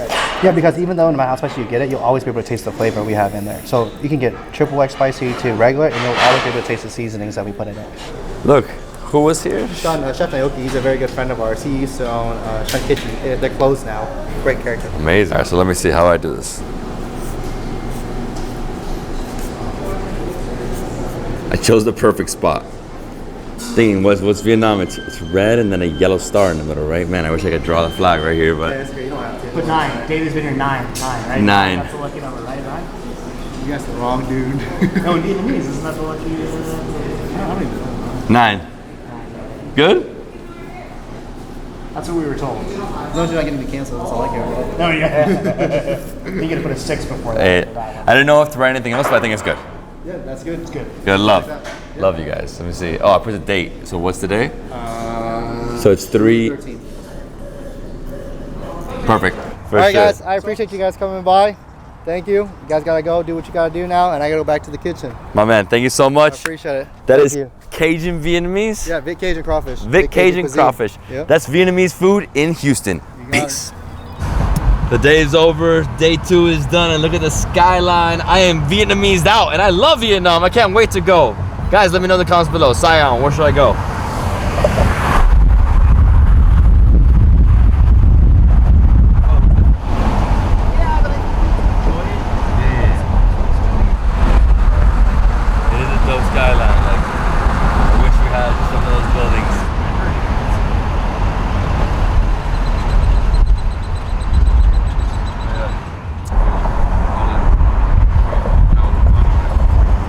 Day 3 here in Houston. It's gonna be an epic day. We're gonna start off with some doubles. We're gonna have some Nigerian food, Ethiopian food, lots of Africans here. A lot of Africans immigrating over to Houston. Senegalese, Ghanaians, what else? Ethiopians, Nigerians. So big blend of West Africa. I'm excited. It's gonna be good. It's something very unique that we almost never do. African food in the States. In Miami, nothing. Here, a lot. Let's go. Texas traffic ain't no joke. But you know what? It's not that bad because there's like 1,000 lanes. How many lanes do you see right now? 1, 2, 3, 4, 5, 6, 7, 8, 9, 10, 15. Yeah, infinite. Infinite lanes. So on the way to our first stop, we stopped here at the Mahatma Gandhi district. This is Little India in Houston. Lots of Indian restaurants. You got Pakistani restaurants, Bangladeshi. I saw some Afghani people over here. So many restaurants. Nihari, look at that Nihari. We got Indian breakfast, and this strip over here has like 20 Indian restaurants. Come, let's cross. Trying to see if I can find a dosa right now. I counted, what, 12 different restaurants here, all Indian, but nothing's open. This is not an early city at all. Everything opens at around 11 in the morning. This place, Masala Munchies, looks delicious. The Egg Mania as well, so many egg dishes. But over there, they say that's the best restaurant in this area, Himalaya restaurant. So hopefully they open later. I don't know. Been in business 20 years. They look good. Man, I can't find a dosa anywhere. This place is dead. But everything is Indian. It's amazing, man. But why does it start so late? So much. Stuff in there. Darban shish kebab. That's funny. Right. Oh, there's all the Persian spots here.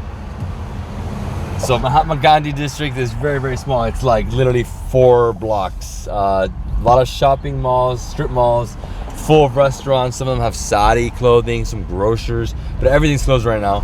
Luckily for us, we are going to 2 Indian restaurants. I think one's Pakistani. It's Aga, which is the best one. We're gonna go on Saturday, and then we're also going to Cowboys and Indians, which is like a mix between American and Indian. And we wanted to do something else here, maybe a chai, a dosa, an egg dish, but I guess for now we're going for doubles.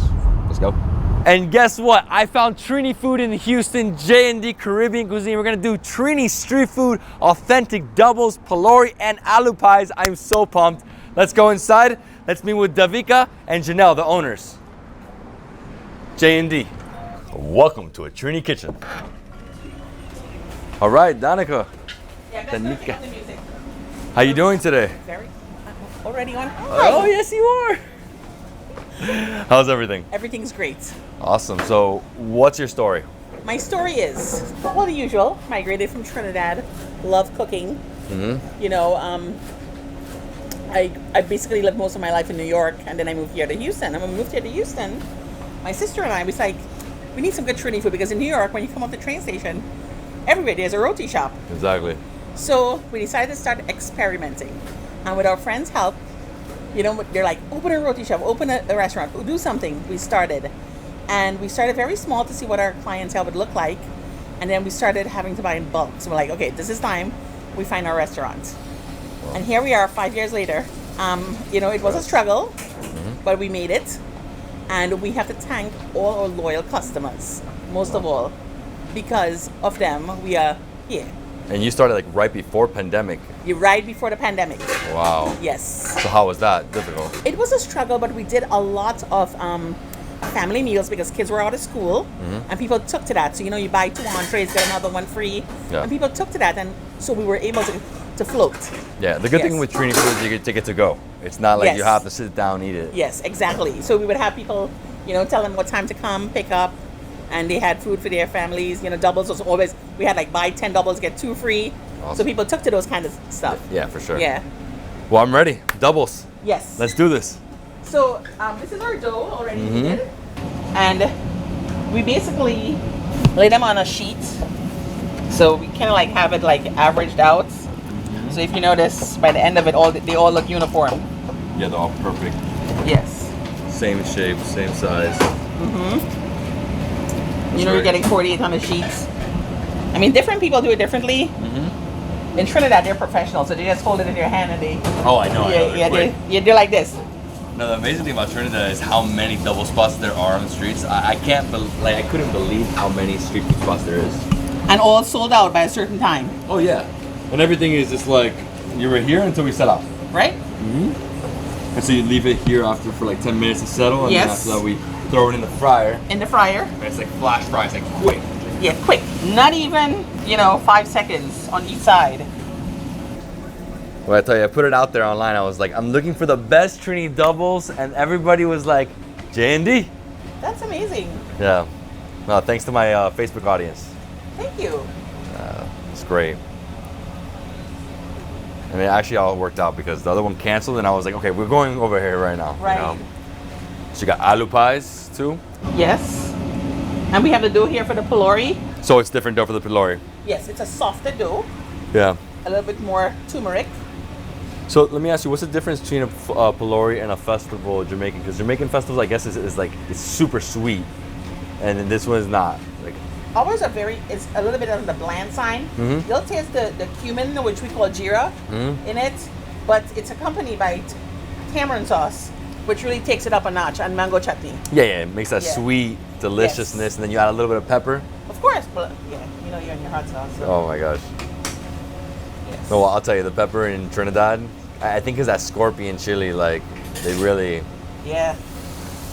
But people come here and they tell you, it's not hot enough, and I'm like, what? It's not hot enough, I know. Sometimes my sister does roasted pepper, Okay.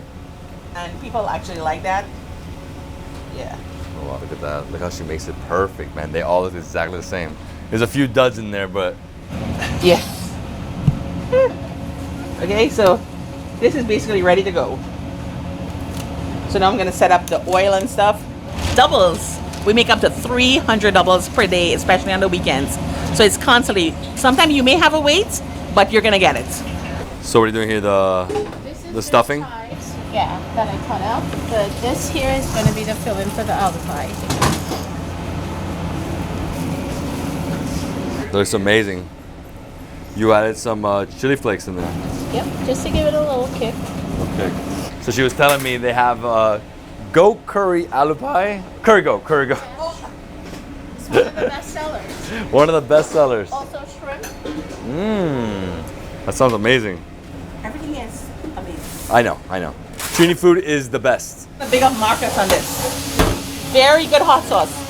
So he is Trinidadian, American born, and his hot sauce is very good. There's the atomic and there's the original. Very good. Atomic. You have to taste it. Yeah, I'll taste it once that's a scorpion. This is gonna be hot. Atomic. Yeah. Once you hear that word, atom. But he's our local Houstonian who made this hot sauce. His mom is Trinidadian. So what's that? That's stew chicken.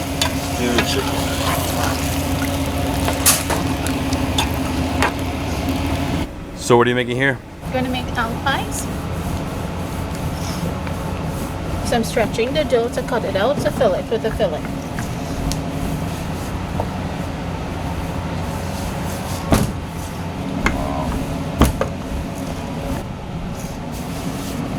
Love aloo pies.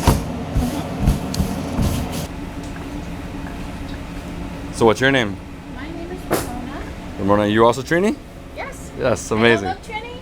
Yes. I don't sound Trini? No, you are. I always ask. Yes. Born and raised in Princesstown. In Princesstown? Yes. So where's Princesstown? South. I follow you.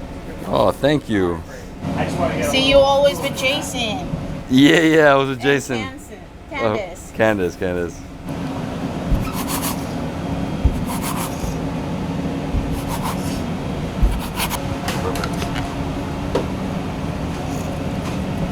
Is that ghee or is that? It's just water. Just water. Got it. Wow, those pillars are done, huh? That fast. That's a filling. We give a generous amount. And then I'll show you what's done. Basically, it's this. And then we just leave it to set for a second or two, and then we press it out and put it in the oil. And voila. Voila. It's funny because the shape looks like an empanada, but then you flatten it after that. You do like this. And then you just dump it in the oil. All boils. Put it in. Seal. Make sure it's sealed. That's what the water helps it with. You just sit it there. I'm gonna wash my hands. Here we go. I'm gonna make my own. So you already have it. It's wet. So Okay. You just take basically like this. Pull it. That much? And yeah. Or Okay. a little more, and you just foam it into like that because you want it a bit. The easiest way, make it round, and then you. Then you. That's it. Good? Yeah. Like that? Now you work with us, right? Yeah. Yeah. Of course. So there's that, the dough, super soft, and then you close it, just like this. Now that's the one you're eating. This one's mine? Not the best one, but it's good. So what are we doing here? Glory. It's all in that wrist. Yep, it's my motor skills. It's a good thing my mom had me pick up Cheerios when I was a kid.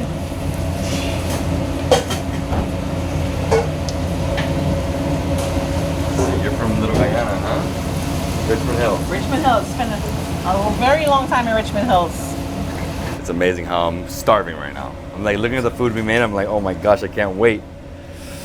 Doubles though, that's something something I wish I could have every day. In Miami, we just don't find it. Yeah, I mean, it's one of my favorite breakfasts.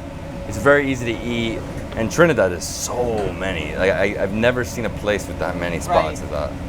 Every corner, right? Yeah, I mean, in comparison to other Caribbean islands, because we've been to so many recently, and Trinidad has its own food culture, its own thing. So she does it very easily. She makes a little ball. She ends like, she cuts it right there, and it falls in. Beautiful. This is what I would consider to be like almost like funnel cake at the fair, but not the same thing because it's not sweet like that. This, what you need is that mint or what do you say? You said mango? Mango chutney, Oh. tamarind chutney. Okay, tamarind chutney. Little golden brown. Yes. What are you doing over there? I'm gonna make the corn soup. Corn soup. And that's what you have on that side. That's the base of it. That's the base. So that's our stock, split peas. And then we add our carrots, our celery, sweet potatoes, corn, coconut cream. Woo! Gotta have that coconut. Shadow benny, thyme, garlic, onions. And is shadow benny hard to come by here? Or? So we get it because it's called cilantro. Yeah, yeah. And other Vietnamese uses it, Mexicans uses it, so it's easy to get and it's inexpensive. Oh, great. Yeah. Yeah, it's like a warming spice. It's the cousin of cilantro. Like, this is my favorite place to be right here, in the kitchen. Even though I'm not a chef, this is where I like to be. Hey, you don't have to be a chef to like the kitchen. No, there's just something about watching your food being made. Like after this, eating it. Oh, that's the shadow benny. Oh, I gotta hurt. Wow, man. Now we're gonna start with the pylori. Bara time, Bara time. and it's bara, not bara. Depends who you ask. I'm Venezuelan. So we're gonna open up our doubles. That into the oil. Look how fast that is. And we're done.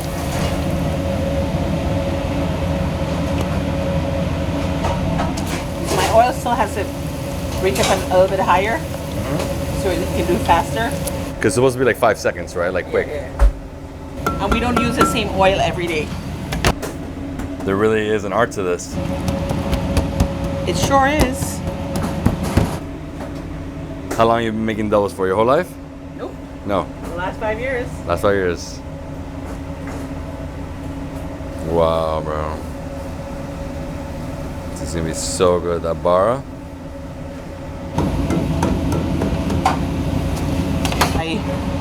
For early. And most people who are buying lunch, they'll order one double to start. So what are you doing here? Just making dumplings, mini dumplings to put into a corn soup that we're serving today, the menu. Nice, some dumplings.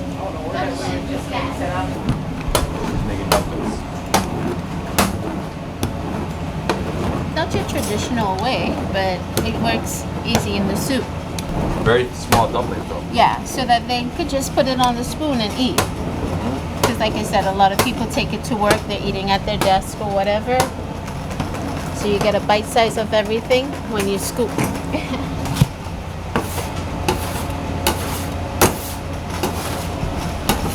And then this just goes in and boils.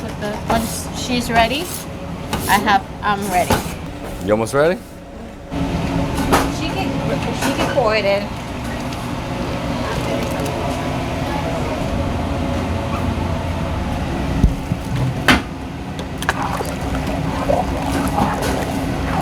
Is this your favorite? It's my specialty. Your specialty. Yes. By the way, it's a vegetarian. We visited Trinidad last year. I was told I had the best corn soup. Wow.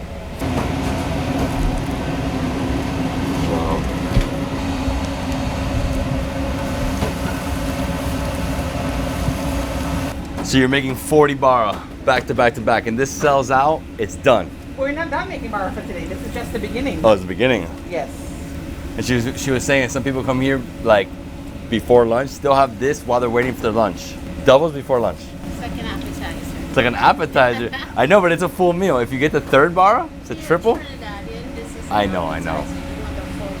So you know, my last day in Trinidad, I went to 5 double spots back to back to back. When I go, I find them. You find them? I go. I can eat at breakfast, lunch, and dinner. Oh, Captain. Captain is I think Captain was my favorite. Captain Doubles. Where is that? Marvel? Marvel, okay. Oh, Marvel. My God, it's amazing that I remember that. Yeah, I have to go back. He always tells me, he like writes me on Instagram. He's like, bro, when are you coming back? People want to see you here again. Carnival, right? Carnival. I know, Carnival. I mean, it just happened. It just passed. Well, got 11 months to go. Right? What do you guys think? Should I go to Carnival in Trinidad, Port of Spain? Hit me up. Yes. So what's your favorite thing about Houston? This is gone. There's parking everywhere. There's parking everywhere. There's parking everywhere. Well, I've had my several tickets and get my car towed in New York so many times. You know, Parking, I love the weather because it reminds me of Trinidad, but it does get very hot here in the summer. The people are very nice. I mean, I love it here. Is it really that hot? We had like over 4 months of over 100 degrees. Wow. Like you walk. That's I like think a, hotter than but, Miami. but it's humid, so it's not like a desert. It's not dry. It's just hot. Hot. I mean, like you don't even want to go in a pool hot. Ooh, like sticky. Yes. David made this aloo pie. I'm gonna take my time, and we're gonna see what happens here next. Don't worry, I'll make it happen. You make it happen? You won't let it just fall apart? It wouldn't fall apart. No, I closed it enough. Yeah. We have the apron. I'll hire you. We have the apron with your name on it. Yeah. You guys are killing me. It's basically almost done. So guys, what are you gonna put inside? You're gonna put tamarind? Whatever. Some people like it plain. Some people put chana. They put all the sauces that we offer. Some people put meat. Goat is a popular one. Shrimp. For those who don't eat meat, they will eat shrimp with it. Yeah. Yeah, so traditional way is the veg version, chana. Then you have the shadow beni. What else? So you have tamarind, and then you have peppers. Those are the We three have things. a mango chutney in-house that we make as well. Okay. And yeah, so if you do want to add some meat, that's like more gourmet style. That's the new way of people. If you just want some more extra. Goat is one of the best, and shrimp for those who don't eat meat. Got it. And then, well, it's a typical vegetarian dish. Oof. It's like a It's potato. a party in your mouth. It's a party in your mouth. This is our chana in a slow cooker, so we keep it nice and hot all day long. Wow, look at the chana, guys. Chickpeas. Chickpeas seasoned. Mm-hmm. We have our tamarind chutney. Mm-hmm. It's a nice sweetness. We have our mango chutney. We have our cucumber chutney. Grated cucumber gives you that nice, refreshing Mm-hmm. flavor. And then we have the real deal here. Mild, medium, or hot. That's what I say. How would you like to have it? Yeah, like a hot. Here you are, sir. Am I just doing this? Yes, you're just doing it. Right here? Let's do it right there. That's right there. That's how we do it. So you get the doubles. So tell me if I'm doing it right, because some people told me I was not doing it correctly. I was told you grab it, you go like this, and you eat like Yes. 2 bites. Yes. It's like.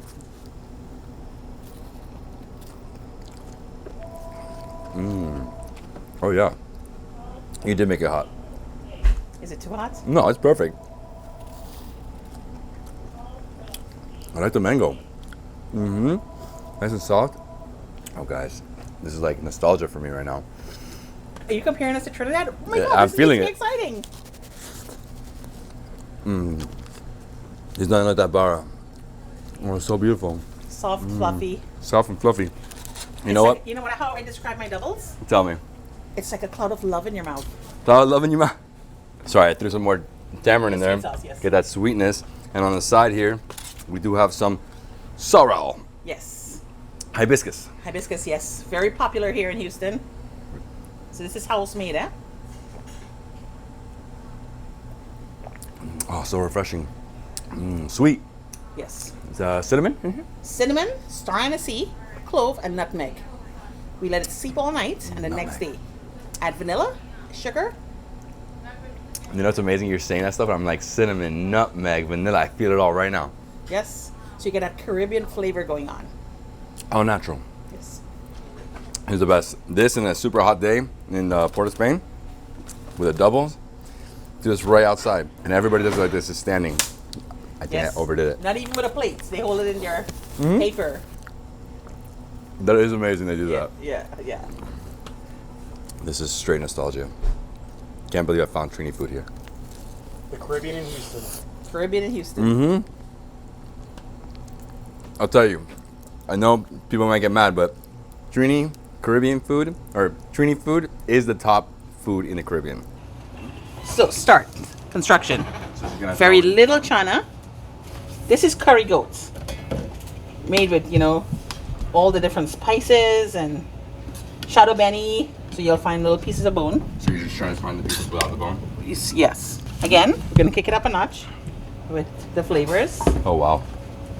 So you added everything. Tamarind, Yes, mango. I didn't put a lot of hot sauce in it for you because Yeah, not this time.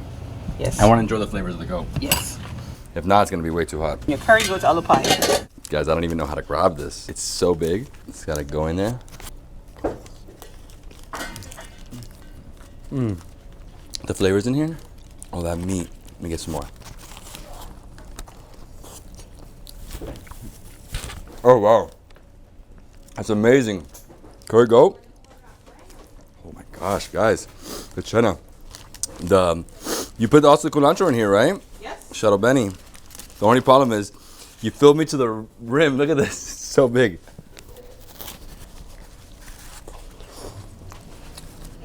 Oh yeah. And curry goat. Love it, chana. Nice and chunky. This is just heaven, guys. I don't know how I explain this, but it's like almost like a sloppy sandwich, but it's so good. The flavors, the textures, I mean, everything just combines well together. And of course, this is the meaty version. You can go just veg if you want, but I prefer the goat. Oh my God. It's amazing, I can't stop. Wow, so right now you're making a bunch of doubles. Yes, this is for Candace. She had an order. I'm sorry. I'm eating this and I'm...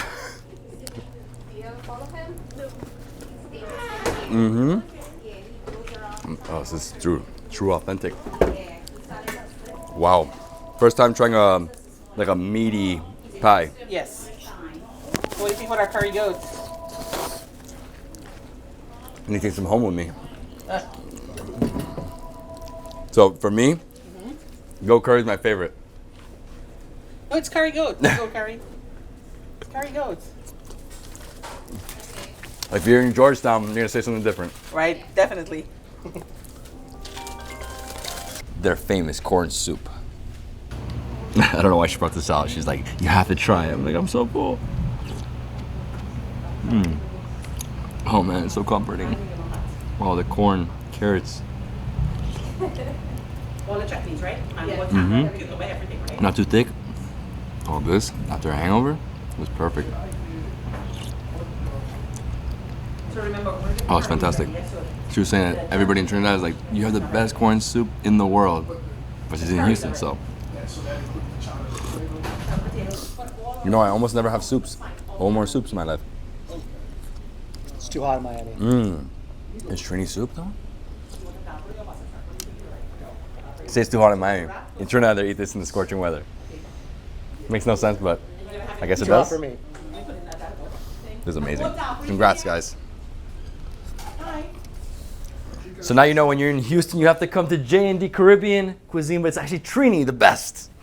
Thank you, David. Thank you guys. Thank Thank you. you, Nate. Pleasure. And next time I come back, I'm going to your new restaurant. Yes. It's going to be Sorrel by J&D Caribbean Cuisine. Can't wait. Around the corner. Right around the corner. Right here yes. in Katy? Yeah. Perfect. Yes, authentic Literally Trini the same food. complex. Amazing. Yes. Well, congratulations. The Thank you food's very great. much. I love the doubles. It was pure nostalgia. I feel so good. Yes. Now I need a bed, but I have to continue. You have to continue. That's Hey, it. you Thank made your you. Thank you, first David. apple pie. Yeah, right? How was it? It was good. It was Thank you, David. So nice to meet you. He's killing me. He's killing me. Thank you so much. Oh, you know what? Here. I have my own. Thank you, David. I have it. Thank If you. you feel like having more doubles to the I'll next come by. 3 days, come back. Perfect. Yes. I'll drive an hour for this, for sure. We're having bacon shack on Saturday morning. Bacon shack on Saturday morning, what? She said this is Venezuela, and right over there we have the Venezuelan flag just blowing in the wind. Let's go. We're going to maybe one Venezuelan spot. I think it's called Duke's, and we're going for cachapa, a corn pancake with cheese. Man, look at that, Honduran right there. So Katy is a mix of like Central American, you got Caribbean, I do see some Persian, I see some Vietnamese. I mean, it literally is everything mixed in this area. We're in the beginning of Katy, Venezuela, and we're going to a place called, I think it's Duke's. So Duke's is a very highly recommended place for Venezuelan food. But I've seen easily like 10 Venezuelan restaurants here and there all over the place. Little arepa places, which is our corn sandwich. But yeah, we're going for the best, and I need that cachapa, nice sweet corn pancake. Nate, this is a pure bomb in your stomach, dude. It is. Yeah, this Venezuelan restaurant has to have the cachapa because there's only 3 dishes: arepa, cachapa, and tequeño. What about Venezuelan hot dogs, bro? There it is. Yeah, Venezuelan hot dogs are one of the best. Oh, sorry, Colombian ones are better, and Brazilian ones are pretty good too. Right here, Duke's. Duke's Venezuelan food: cachapa, arepa, tequeño. I know they don't got no polar beer. Hola. Hola Virginia, ¿cómo estás? Muy bien. Listo. So, vamos para atrás? Directo. So we're going to the back, guys. Directly to the back. And sorry, I'm already speaking a lot of Spanish today. This is my natural state. Siempre en español. Oh, wow. ¿Todos venezolanos? Sí. Qué bueno. ¿Y todos maracuchos? No. Barquisimeto, okay. So they're not all from Maracaibo. No. It's a mix here. Venezolanos. Venezolanos puros. Maracay, Valencia, Barquisimeto. Colombia. Colombiano. Sí. De Cali. Oh, so you have the tequeños in here, so they're frozen. Look, guys. Coming straight in. Ooh, it's frozen in here. Venezuela is known for its corn. The cachapa is a corn pancake. The arepa is a corn burger. And then over here we have the tequeños. This is the best thing on planet Earth. This is fried cheese sticks. My dad was telling me when he was in Venezuela, his whole life growing up at the weddings, the matrimonios, he stays by the kitchen because when they come out, he just takes them all. Como el loco, mi padre. Y aquí la arepa. Nuestra arepa. All right, so here's their arepa. Again, it's in the shape of a sandwich. It's corn. They fry it and they'll cut it open. And the difference between the Colombian arepa and the Venezuelan arepa, Colombian one has cheese and they put it on the grill. The Venezuelan one's like this, and then they cut it open and you fill it with whatever you want. They have like 10 different styles, and we'll try one.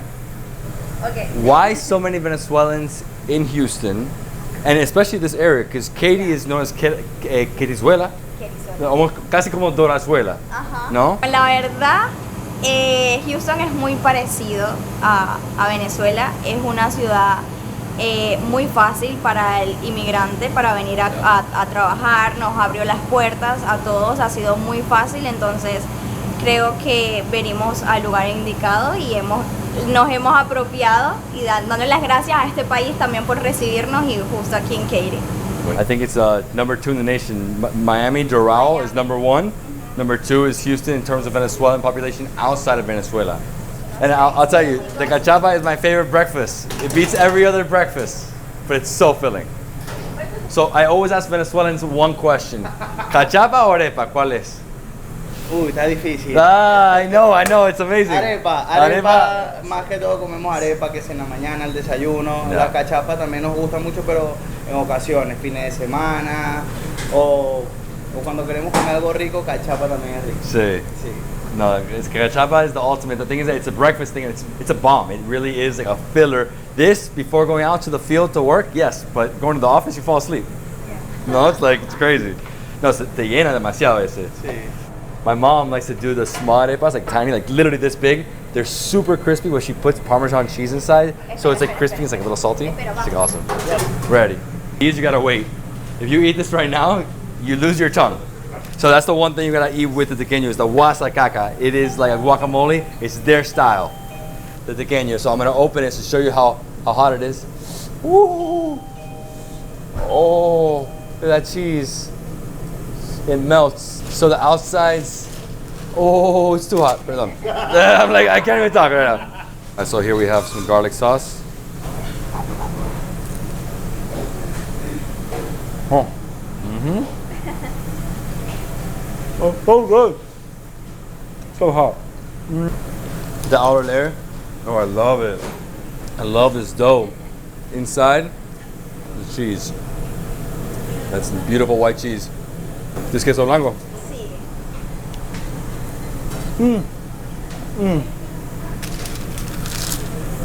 This is my childhood. Every Venezuelan birthday party I ever went to, todos los cumpleaños, pequeños. Yeah, my daughter, mi hija, tengo una hija de 5 años, ella come como 100. She's like non-stop pequeños. I see, imagine, cheese sticks like that. Para la cachapa. And she folds it.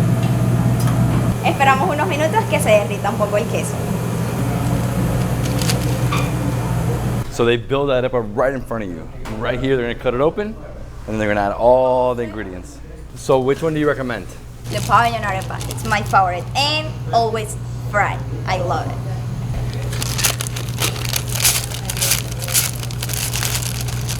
Wow. Yeah, you gotta take that masa out.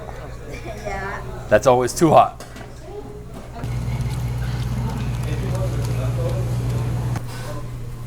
Después de esto, yo no sé cómo voy a comer más. With the beans, those black beans, those frijoles negros. Truly Venezuelan. Bueno, it's really Latin America. It's Latin America in total.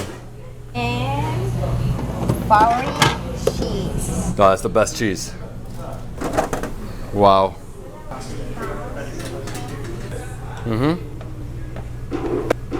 Oh, you break them up? Perfect. And right here we have it, pabellon. Pabellon. Look at that, beautiful. Wow, the way you did it. How do you bite this? Yeah, like I've So you have the beans, the cheese, the sweet plantains, the maduro right there, and the shredded beef. Beautiful.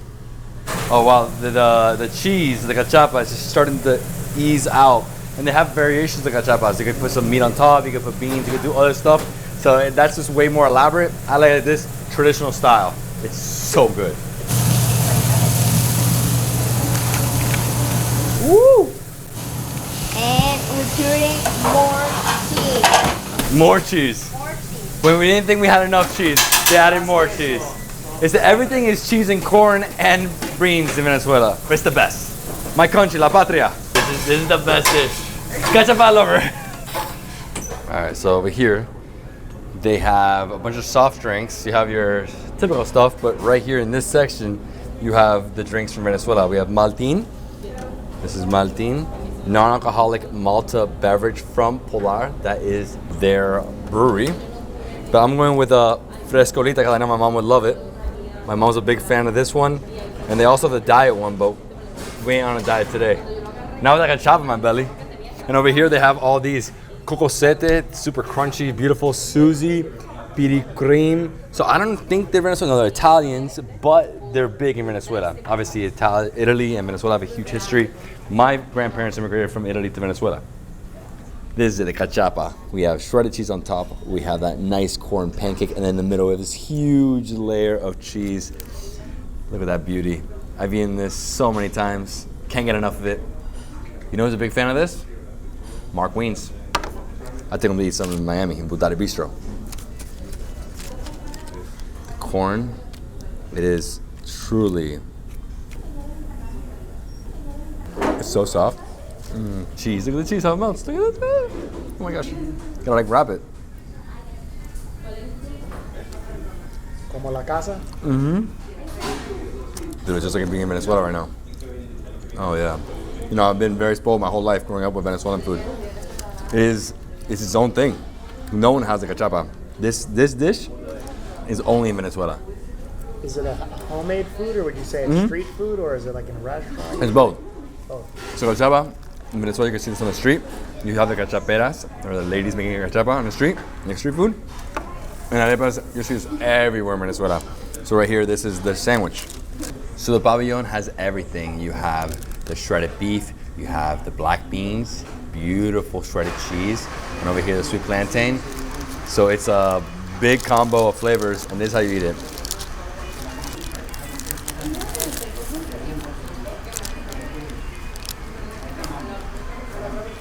There's something about the flavors. I've been in Venezuela like 10 times in my life. This is it. Literally Venezuelan bite.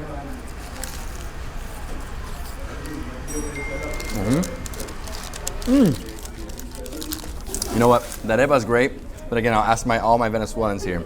Cachapa or arepa? I'm cachapero. Look, you got sour cream, but I just go for that cheese. Mom, Dad, this is for you.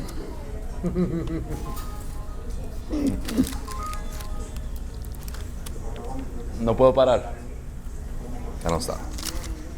Yeah, it's like another cola drink, but it's very unique to only Venezuela. You got the flag. Nice and refreshing. If you're into sodas, nice and bubbly. Almost tastes like I don't know how to say it, it's like a cotton candy or something. Frescolita, refreshing. It's really good though. Like if I was a soda drinker, I would drink this because freaking cold. It's sweet. Has everything you want, especially pure with all this, which is very heavy. Mira, muy amable. A la próxima, okay? Claro que sí. So my Venezuelans, I love you guys.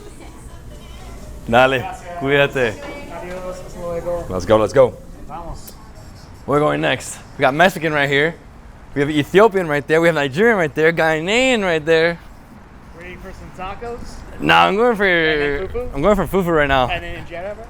Oh my god. Jolof, Jolof. How do I survive today? Prayers. Dude, after yesterday, I don't even know how I did today.